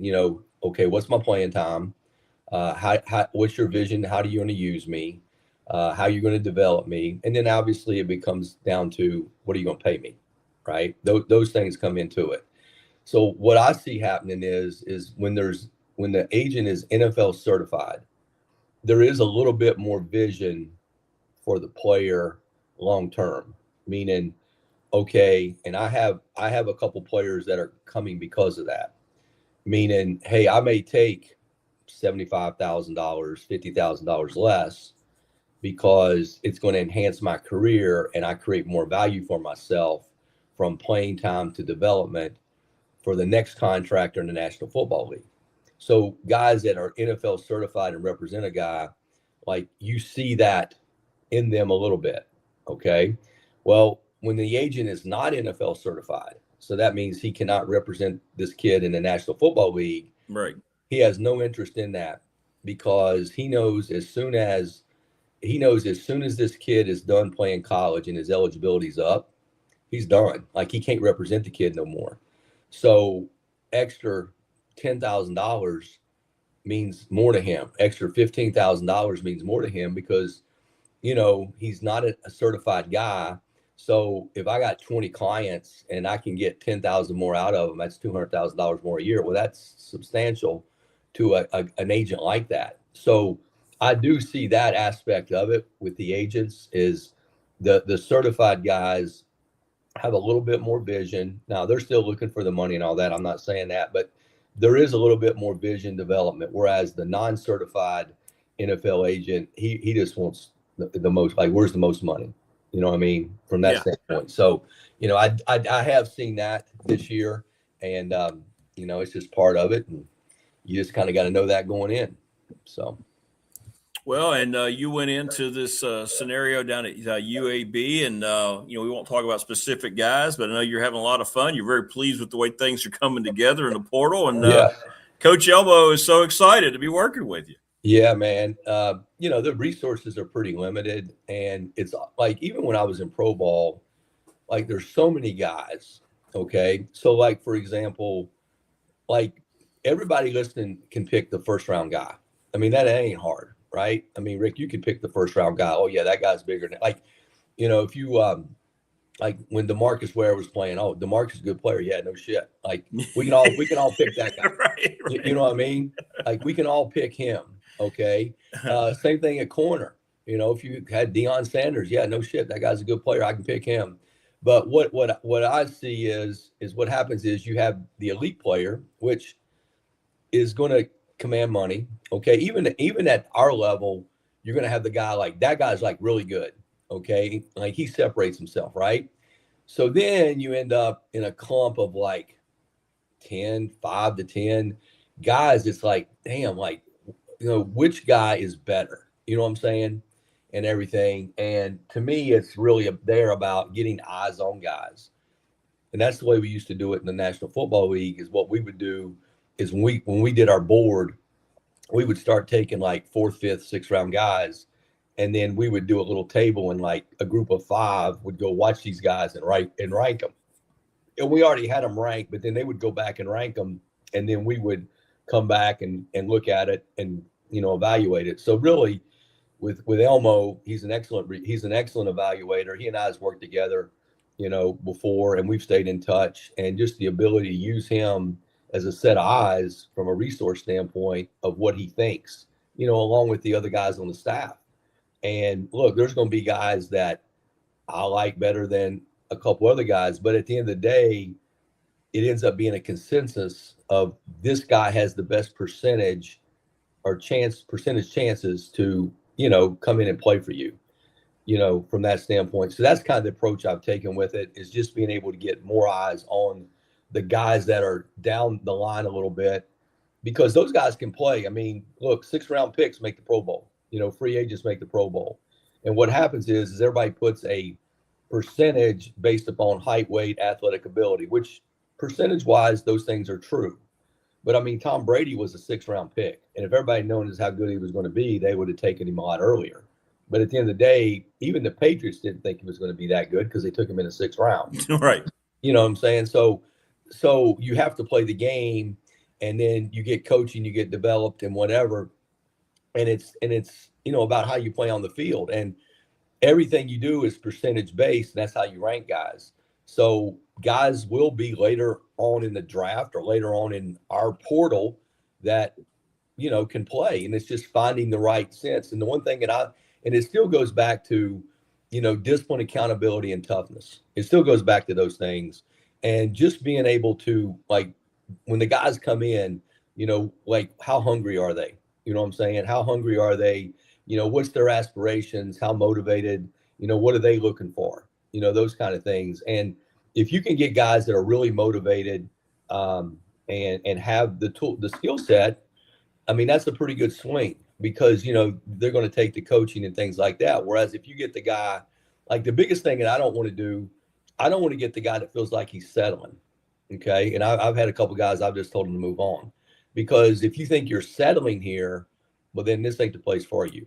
Okay. Right. Because that means you're not all in where you are. So I want guys that are excited to be here, that want to be here and can't get to work. And I'll take that guy over a guy that maybe feels he's settling to be here. And I've done that with a few guys right now. And I think we'll continue to do that, because it's all about playing with energy, playing with, fast, physical, and aggressive, and doing those things, because football is a violent sport and there's a lot of hard work in it. So, that's how we're going to approach it. Well, it makes perfect sense. And, I would think people would be very excited to come into that program, given, the new I tell you what, man, it's so right. Yeah, it's so, like, it is pretty exciting right now. Like, our roster is not done yet, but I would tell you this: we are much better today than we were the last time I was on this show. Okay, there you go. You know what I mean? So we are much better. The guys on the staff have worked really, really hard. Not only just the coaches, but even in the personnel department and things like that. Alex has done a tremendous job. So I mean, it's coming together. We're not there yet. We got a few more days to be able to go. And, this week will be a big week for us because we got to address a few more needs. But, and of course, it's kind of interesting. You complain about everything, but I'll be honest, the whole dead period, like, it's a dead period today through Wednesday, which is like the stupidest thing ever, from the standpoint of, okay, guys can go, on visit starting January 2nd, but they got to be at your school before your drop ad date, which, for us would be the 19th. But we're going to put a 3-day holiday in the middle there for a coaches convention. Like really? Like, who thinks about those things, right? But it actually can be an advantage. You just got to take the rules you have, right? And that's the rule. So basically, we're going to reset and just see, where we are financially, because that becomes a piece of it, where we are with that. And then obviously we have our needs, and we have guys ranked, and kind of go from there, because today's the last day to get in the portal. So that'll be pretty big. And then after that, just you got to get guys on campus the next 10 days, see what happens. But it's been fun. It is a lot of work. It's also kind of cool to rekindle like some relationships that I've had throughout the year, with guys that are agents and, coaches and things like that. From that standpoint, so that part of it's been cool because being in the National Football League, you don't really deal with that and everything. So that part of it's been fun. So anyway, we're working at it, and we're gonna be fine. We just got to finish this thing off this week, and we'll be better next week when I'm on the show compared to this week. So you just keeps getting better and better. That's right. So a lot of the questions I get in chat and so forth on the text line, now that the portal closes today, it means obviously players can't leave their teams now to go into the portal. But how long does this period last now for guys to be out there in the market? Well, I'll be honest with you. The way colleges are now, I really don't know. I mean, but I'll give you the simple rule, and here's why I say that. I mean, I do know, but like every university is different, okay? The basic rule is whenever your drop ad date is, like that's the last day you can get a guy in school for spring semester. That's pretty simple, right? So if your drop ad date was, say, the 20th or 21st, you got to the 21st. If your drop ad date was, say, the 15th, well, you only got to the 15th. So that is a little bit unfair from that standpoint. It's all based upon what your drop ad date is. However, some schools have the ability to have what they call like mini masters, which I'd never heard of that. And I honestly, until I went to Oklahoma State, and it was probably there. It was probably there, just like I'd never heard of online classes till I went to Louisville. I'm like, what do you mean online? Like when I was at Georgia, like there were never online classes. And like at Louisville, every kid, I mean, I would say that 80% of our kids had, at least one or two online, classes. And now that the COVID world hit, there's a lot of online classes now, right? And everything, which that's another story down the road anyway. But some of these schools can have what they call mini masters, which means, well, we can get him in we can get him in like a month. Like we can get him in like in February or March, we can get him in a mini master whenever that mini master starts, right? And he can enroll there. So it's really, the basic rule is when your drop ad date ends, technically the guy cannot get in school.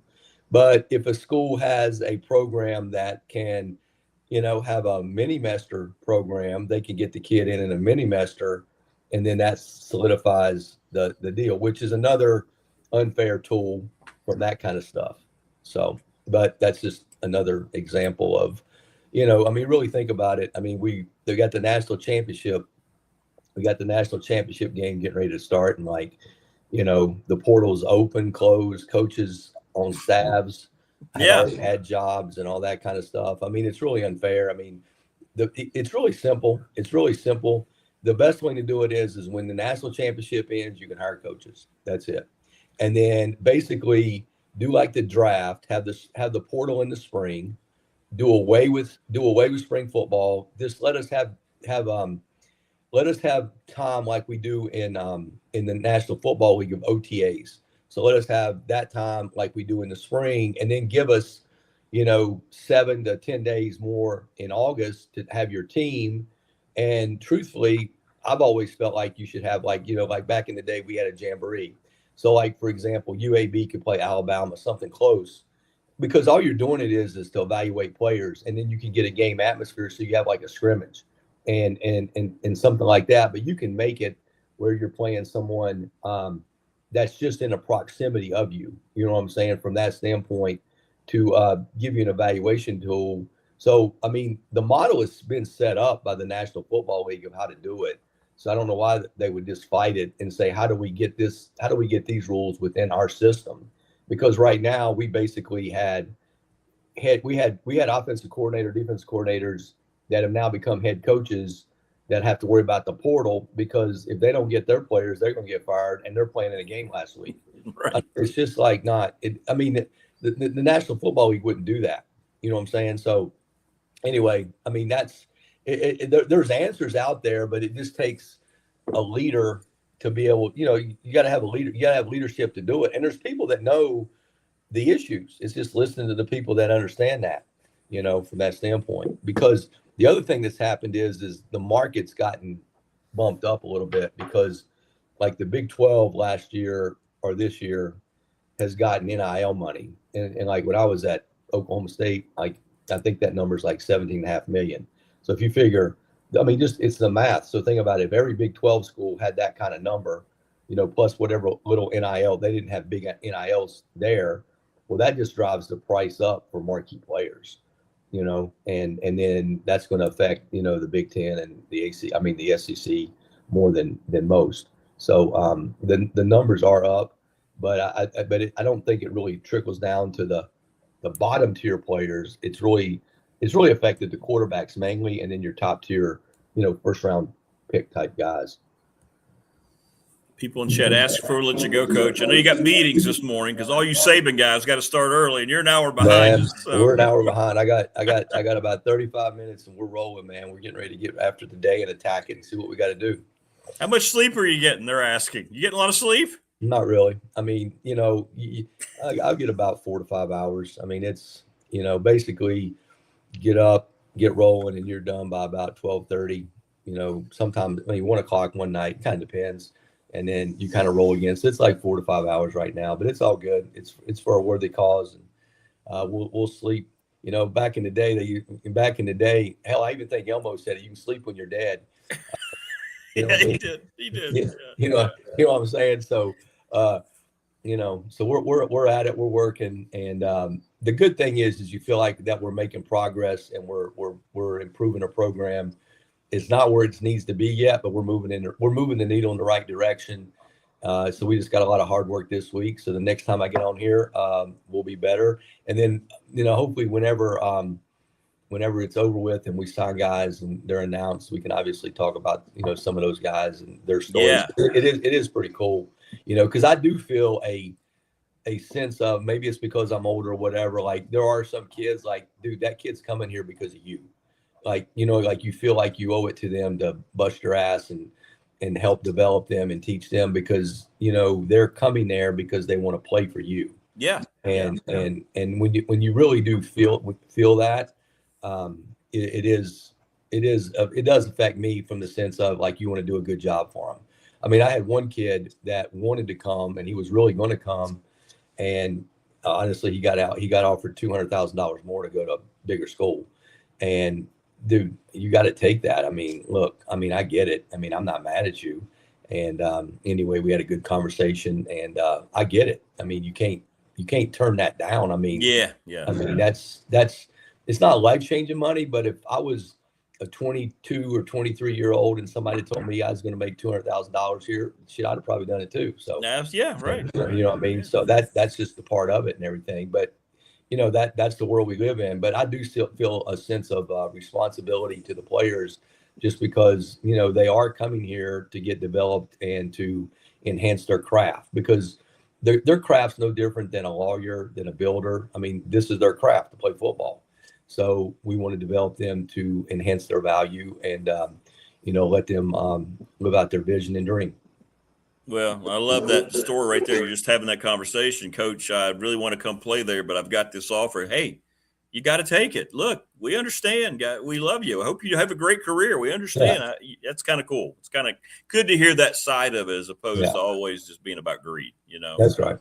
In reaction. So, all right. Well, we can't wait to find out about your team, brother. Now you guys have great meetings today. I can't wait to keep getting updates on what's going on. Oh, yeah. It's going to be fun. All right. Y'all take care. See you. All right, brother. Be good, man. Take care, Coach. There you go. That's Todd Grantham, defensive coordinator at UAB. And it's going to be great once we get beyond all this and we have official announcements. We'll meet some of those guys, and that's cool. That's really cool. Rick could get a new roof with NIL. Yeah, I could. Making some NIL money. It might be what it takes.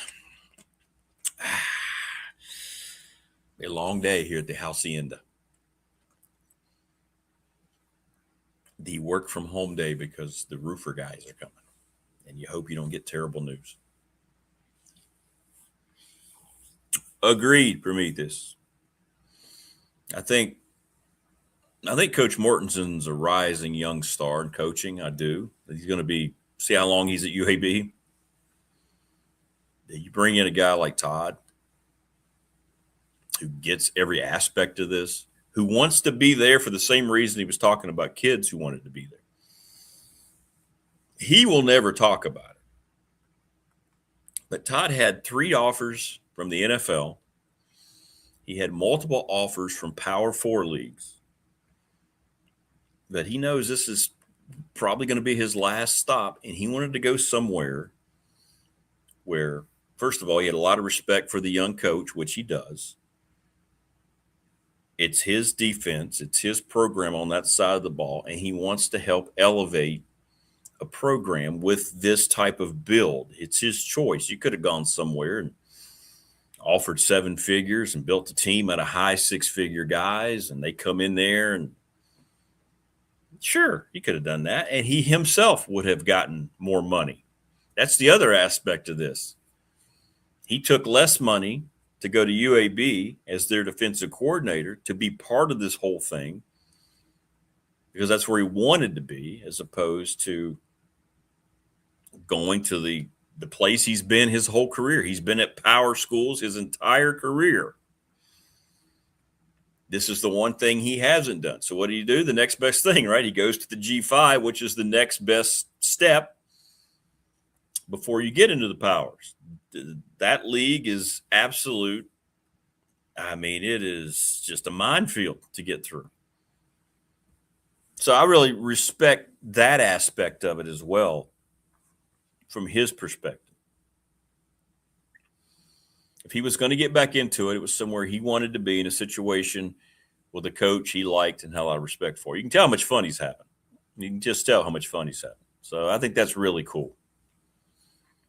And in his case, much like the kids that are going to UAB, it's not always about the money. It's nice to hear that. For me, it's just nice to hear it's not always about the money. For a change, it's nice. Right? For a change. What team shirt will Coach Elmo be wearing? I don't know. We'll find out here in a second. I don't know. It's a good question. Tell you one thing. Every time Coach Elmo's on, I get a ton of reaction. That guy. We want to thank all of our great sponsors, Family Fencing. Get a free quote, 540-200-8294, Family Fencing Studios, McClellan Chiropractic, Mark Hunley over in Christiansburg, right off of Peppers Ferry Drive. Professional Door Incorporated, sponsor of our text line, Travis Williams, 540-391-0788, Louise Baker, obviously for Mike Burnup, Pulaski County Sports Entertainment, our presenting sponsor, Little River Heating and Air, 1095 Radford Street in Christiansburg. Ryan Pry, the attorney in Radford, 701 West Main Street, trust and estate planning expert.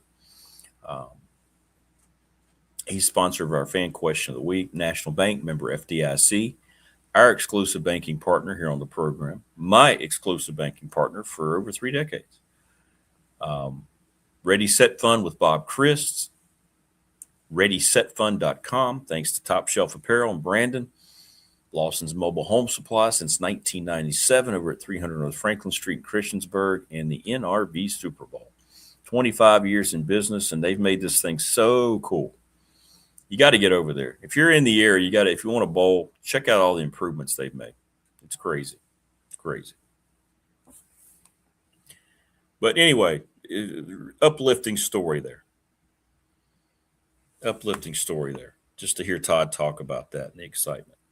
All right, without further ado now, joining us on the program, what's your over and under with what shirt he's wearing? He's wearing Hokie colors today. What's up, Coach Elmo? Well, I used to have a lot of this stuff, but I chucked it all out because I didn't have enough room for them. So I like that one. That's a nice one. Yeah. Matter of fact, when I visited Virginia Tech, I go up there every spring. I'll go up there. I'll go back up there again. I usually try to do a spring tour of UVA for Greg Roberts' show. I'll go watch spring practice at Virginia Tech, Roanoke College. I'll always take a stop over there. Trying to get to Liberty. I know the offensive line coach real well. I know head football coach very well. He was at Coastal when I was there. So I usually tend to do a spring tour, get a feel for what they're doing. Well, and of course, Todd just went through and you already know this because you're working with him, that they feel very happy about the kids they're bringing in. Obviously, we can't talk about kids specifically right now, but I can. Yeah, you can. Yeah, you could. You could. Hey, Kim, what are they going to do? Fire me? not pay me? I'd probably be the only guy who got fired and never was on contract. That's true. That's true. You've got that dignification, if you will.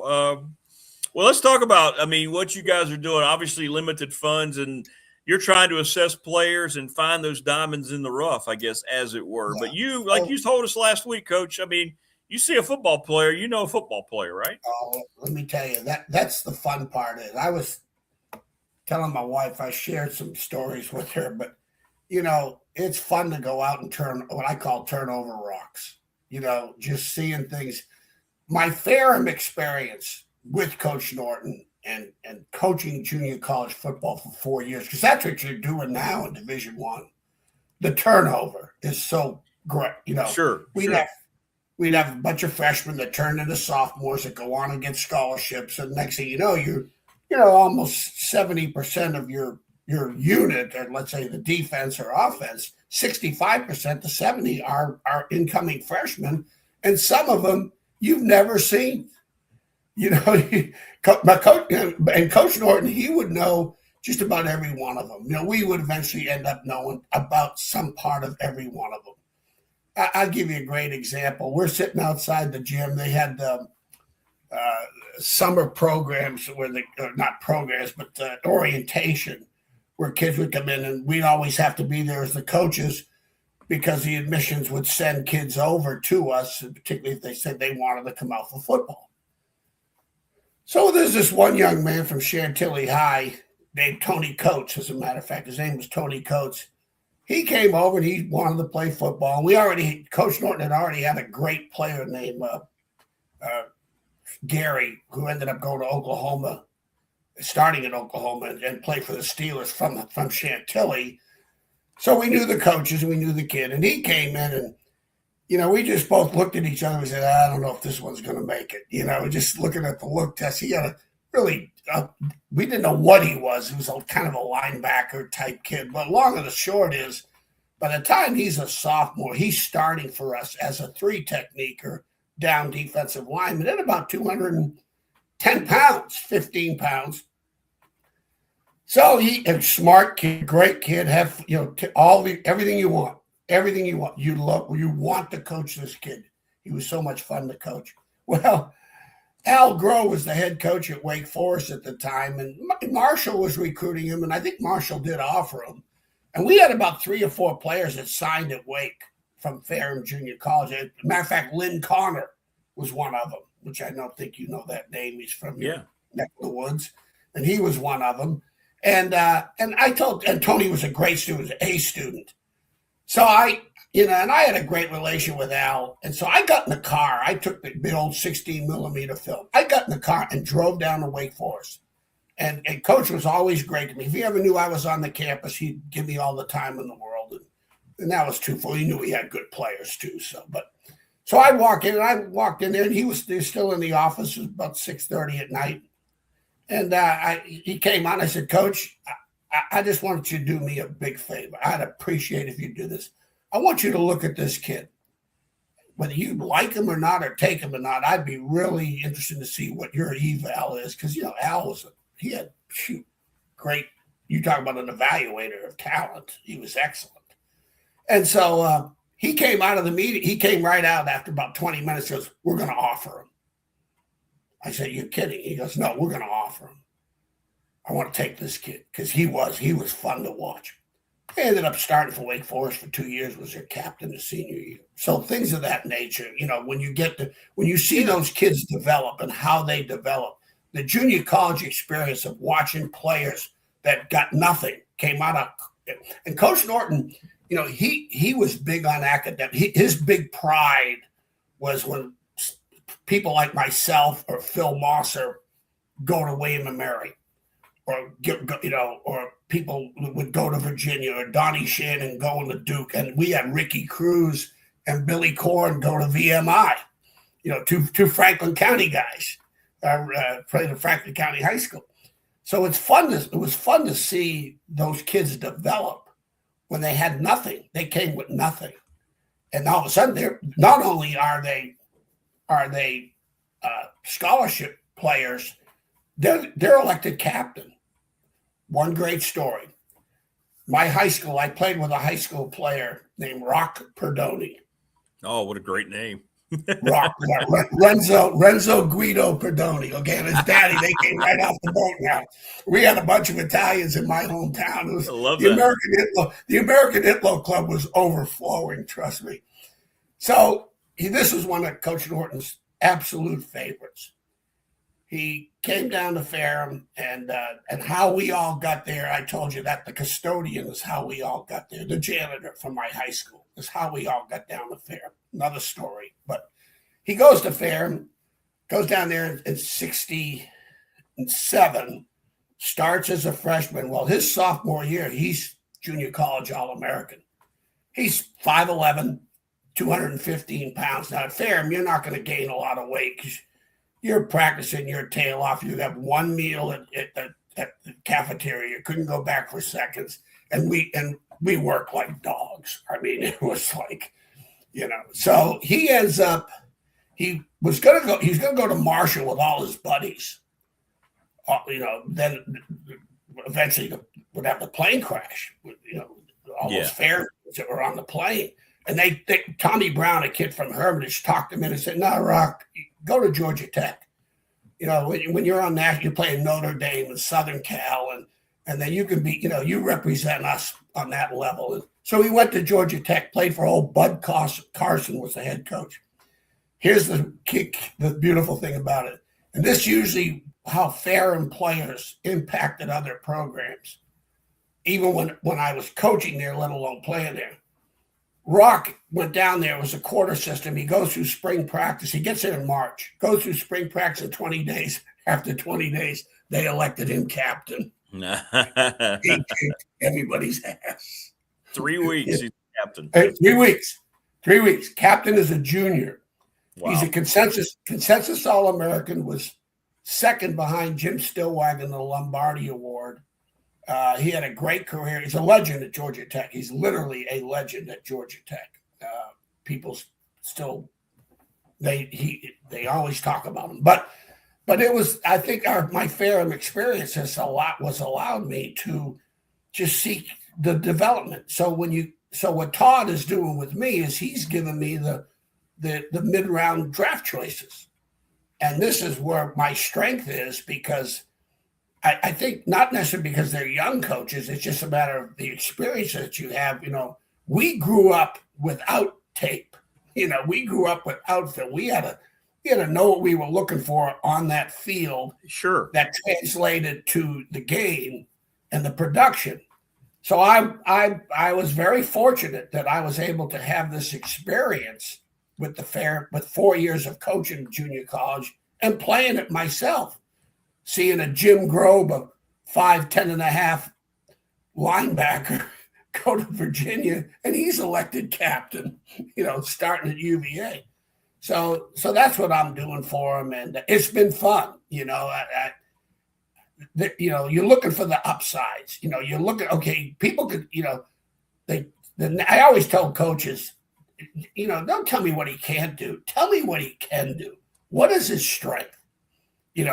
Can we work? And we'll find the liabilities are there, because especially like Todd, in UAB, everyone's going to have something's going to be wrong with every one of them. Sure. When you're at Marshall or UAB, that's a fact. Okay, now what are you willing to work with? And what is the strength that can that he works so hard that minimize the liabilities? And I've been able to see some of those kids. It's been fun to watch. I love watching them. And the biggest thing you want to find out is their efforts and how the energy and how they play that game. And you can see that on film. It's a no-brainer in terms of the energy they play with. And then, like I said, the biggest mistake coaches make in evaluation is they look for positions. They look for the position first. They're looking at a kid at the position he's playing. and their eyes don't go beyond that. Can't play. Can't be a corner. Can't be a this. Can't be. I'm just looking for the best athletes. Right. I'm looking for athletic kids that love play. Show me on film how much you love playing this game. Basically, if you play the game for any other reason that you love to play, don't play the game, because it's not a lot of fun. Practice is not fun. Trust me. Okay. And especially if you play for a winning team, practice is not fun. All right. But the preparation is fun, and winning is a lot more fun. And so that's what I'm doing for Todd. And it's been very stimulating for me. I am so grateful and appreciative that he would, because I've always, even my wife says, why don't people call you? Why don't they ask you to do this? Because I tell her some stories on some kids that I've seen develop into NFL guys that were recruited by nobody. A bunch of Virginia Tech kids that I recruited particularly. So is this, to take us inside, do you receive a list of prospects from Todd or the coaching staff? Coach, will you check these guys out? Or are you going out and you're just watching film? No. You have how does it go into play here with the guys? Todd will just text me. He sent me. It was really cool. What's great is he put me on a site. There's a national site that just now everybody has, and I'm on it. I'm able to get it on the computer, and he sent me the password, username. I can log into the site. It has every kid. You can just type the kid's name in. Bingo. You get the 25-year, the 20. Let's say the kid played at Memphis on 24 and Michigan State in 25, and you want to see both years, you can. You can go up and you can see every play, every snap of every team they play against. And so that's fun. So he just texts me a name. He goes, "Hey, look at Rick Watson. He's playing at Michigan State or Sacramento State or Memphis or whatever." So I just type the name in, and then I go down the games, and if it's Michigan State, I'm looking at against Indiana and Ohio State. That's how I'm going to evaluate them all. Okay, I ain't going to the other. And if I really like the kid, I'll probably look at another game. But if it's Sacramento State, I'm going to watch. Did he play? All of a sudden he played a Power 4 team. Sure. So I get that kind of evaluation, and that's what I do. And then I'll do the worksheets. I fill out a worksheet, a twofold worksheet, one a talent worksheet and another one a position specific worksheet. Take a picture of it, send it to him, and say, "Good luck." Yeah. I mean, but I take it very. I as if I was. I've always said, would you? I can't use this phrase. I used to have a saying. Let's put it this way. When I was at Syracuse, I had a kid named Tony Montemora. When you're talking about conviction and your judgment and how much you really do believe in what you're seeing, not what you're reading and not what you're hearing. It's what you're seeing. What do your eyes tell you? And how do you trust your eyes, and where are your convictions and what you're seeing? And I had a kid named Tony Montemora at Syracuse. And there's another kid named Carlos Jackson from DeMatha High School who was an All-American, parade All-American. Paul Pasqualoni recruited him himself, and he was an assistant. So I get there, get on the job, go through the spring. Spring is over with. I got 9 witnesses sitting in this meeting. So, matter of fact, my GA was Lou Anarumo, the D coordinator for the Indianapolis Colts, was my graduate assistant. So he was in this meeting. So we go through the depth charts and for the fall, and I said, "Coach, I'm going to start Tony Montemora at strong safety." And he would rip my butt. "No, you're not.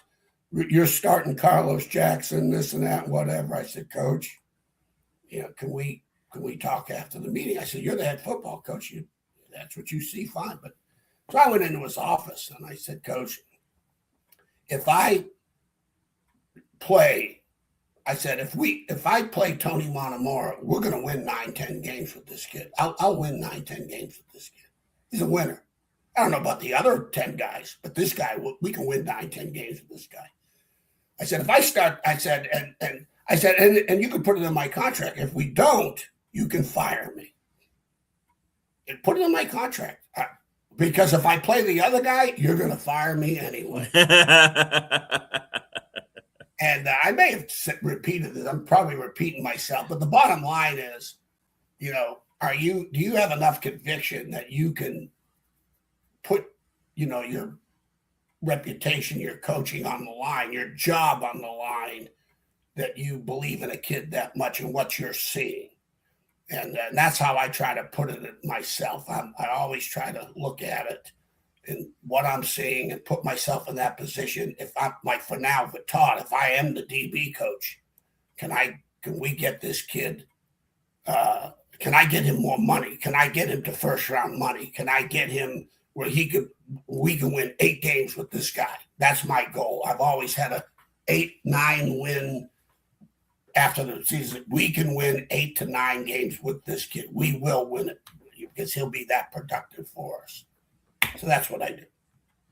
Well, speaking of trusting our eyes, Indiana, and I go back to what you said on Friday. Hey, look, if Indiana just plays like Indiana, this thing's not going to be close. And my goodness, Coach, I mean, you know a lot more about it than I'll ever know, but you've forgotten more than I'll ever know. But to me, they look like the most sound and well-coached football team I've seen at the collegiate level, maybe in my lifetime.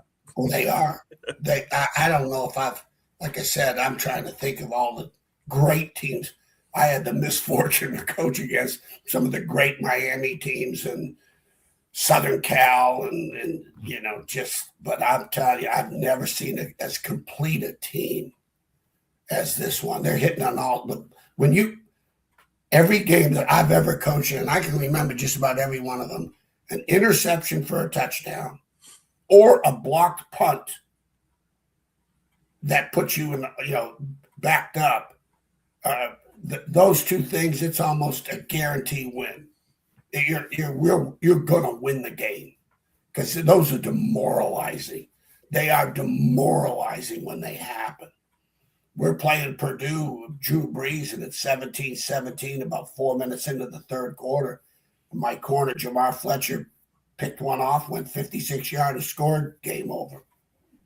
Game over, you know. And so they are, you know, again, I think, as I look at those things, what they do, that the things that you have to do, and I'm on a broken record on this, but, you know, if I was a betting man, and I'm not, these are the things I'm going to bet on. I'm not going to bet on the team. I'm going to bet on the results over a long period of time. That's what I'm betting on.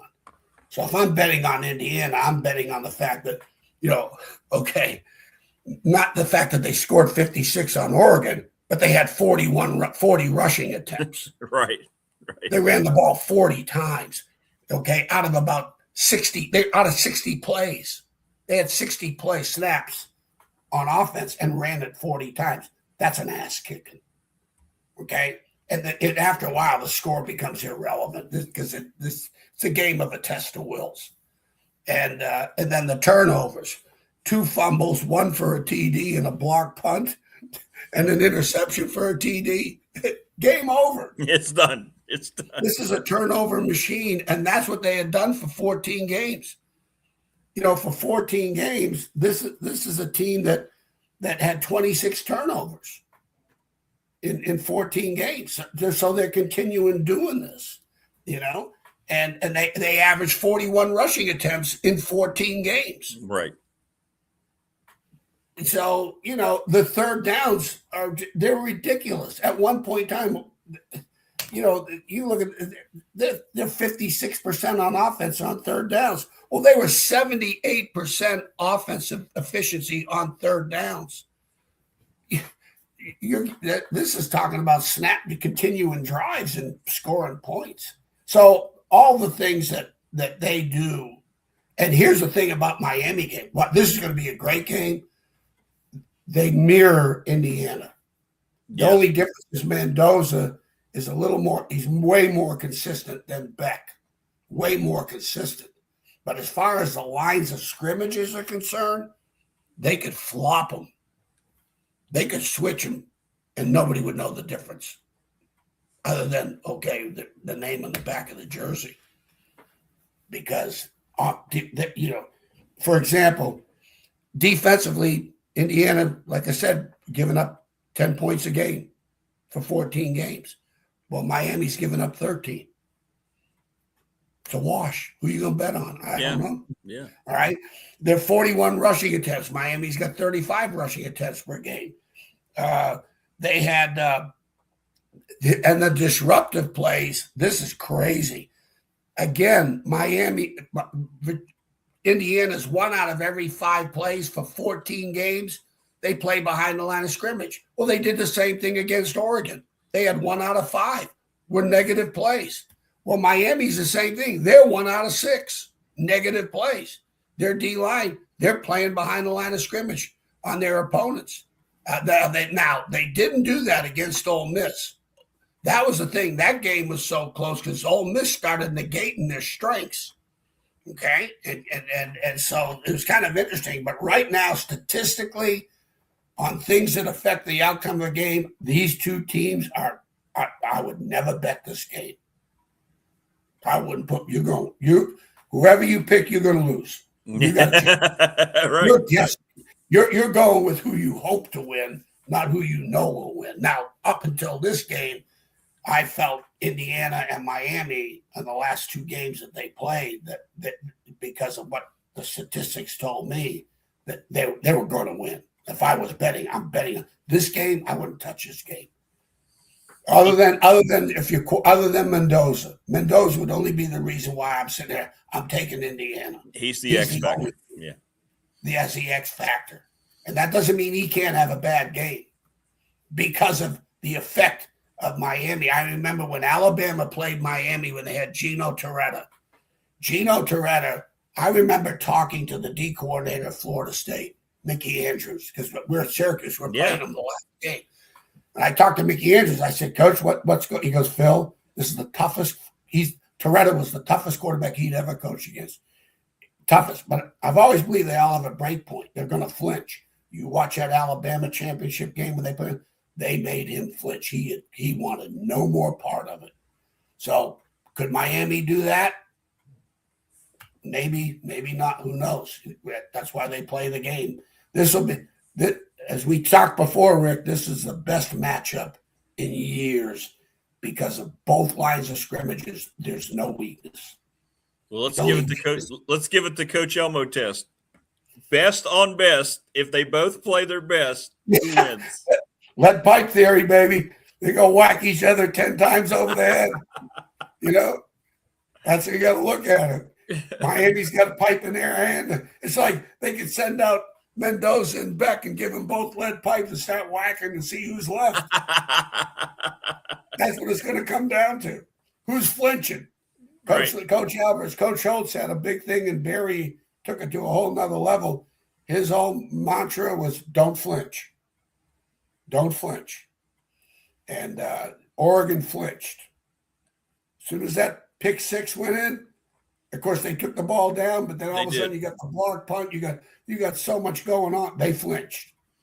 Yeah, I love that too. They showed, Indiana, the pick 6 on the first play. Oregon scores. They show the sideline. They show Cignetti talking with the defense, and then they look up. It's 35-7 Indiana. No question. So, but I'm really excited about this game. I think it'll be a great game. Yeah, I hope so. I hope it's really good. I hope we've suffered through a lot as college football fans, all the crap going on. So it'd be nice to have a really good championship game, wouldn't it? Well, you always say thank God for the games because it is the negativity of what college football, what comes out of the college football programs between coaches, the portal, the NIL. And that seems like it's all year round until till Saturday. Come Saturday or the day of college football is being played, at least you should get to see the game and you get to see the kids play. And especially, when you're looking at these two all 4 head coaches were Saban disciples. Now you got 2 head coaches that are Saban disciples, and their teams that they look like Alabama may not be playing in this game, but both teams, Indiana's as close to Alabama as you're going to get. Yeah, they are. They are.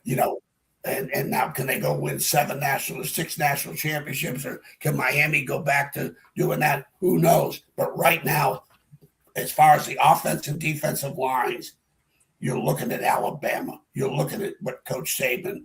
If Coach Saban was coaching in Miami, this is what they would look like. Yep. If he was coaching in Indiana, on the lines of scrimmages through recruiting and evaluation, this is exactly what they would look like. And I was going to say, even Coach Saban, those great Alabama teams didn't have a quarterback like Mendoza. He had good ones. He didn't have to. That guy. He didn't have that guy. He didn't have to. He won a national championship at LSU with a kid named Mark. I can't remember his first name. Yeah. He was a baseball player at Michigan State. Yeah. I was there. He transferred down. And so he won with him. He didn't win with the Rohan Davey or the Jamarcus Russell, or he won it with him. That's right. That's right. And one thing about the great quarterbacks, it's interesting, Rick, when you were talking about it earlier, I started thinking to myself, of the 9+ win teams I've been on, that was the common factor, common denominator. The quarterback. Yep. Yeah, I had Virginia Tech in '93. We had Maurice DeShazer. Oh. Okay, an outstanding college quarterback. He was. He really was. Great job with him. At UVA we had Sean Moore, outstanding college quarterback. Great quarterback. Yeah. Syracuse, we had a kid named Marvin Graves who had a great career at Syracuse. At Washington, we had Heward kid, Damon Heward. Heward, right. We won a Pac-10 champion. And then at Wisconsin, we had a kid named Brooks Bollinger who he had some lunch money in the NFL. But that was the common denominator. And every one of those kids, what the great quarterback, or the quarterback that can win for you does, he brings you hope. That from Monday through Friday, you have the hope, because you're going to be in this game. Right, because of that guy. And your offensive line is going to practice a little harder. Your receivers are going to practice harder. They're going to make catches. You look at the catches that some of these teams make, like even in the NFL, where now you're down to the best quarterbacks when it's all said and done. You look at some of these catches, man, they're made because they know, hey, this quarterback, he's going to win for us. I got to do my job. I agree. That's what they do. Well, Coach, as always, man, great stuff. Appreciate you jumping on. We'll get you on again this week before we head into championship weekend. Oh, sorry for the rambling in the first part of the show. People know it's great to learn all this. No, it's cool, man.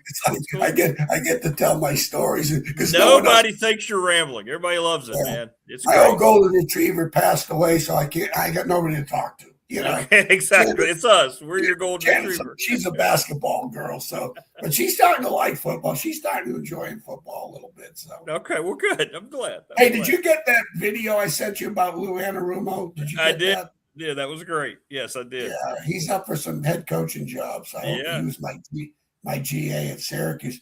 I knew he was going to be a good one because he told me he's the very first spring we're at practice and. So we're an individual pair, and I said, hey, take the safeties.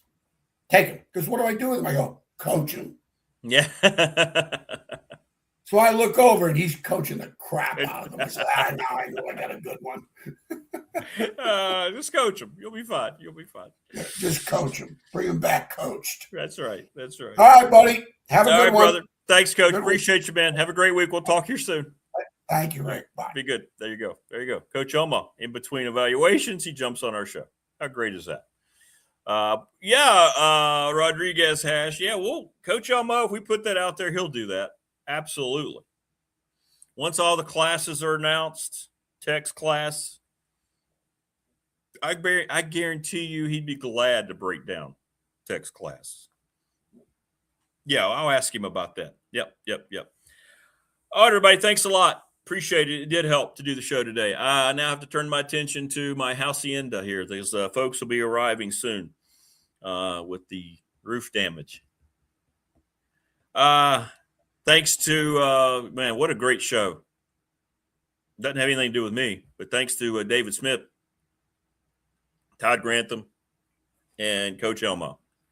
We'll be back tomorrow on the Tuesday edition. Enjoy the football tonight with the Texans and the Steelers. Welcome to all the new people in chat. Please subscribe, like, and share to get to 1,000. Everybody take care, stay safe, and we will see you on Tuesday.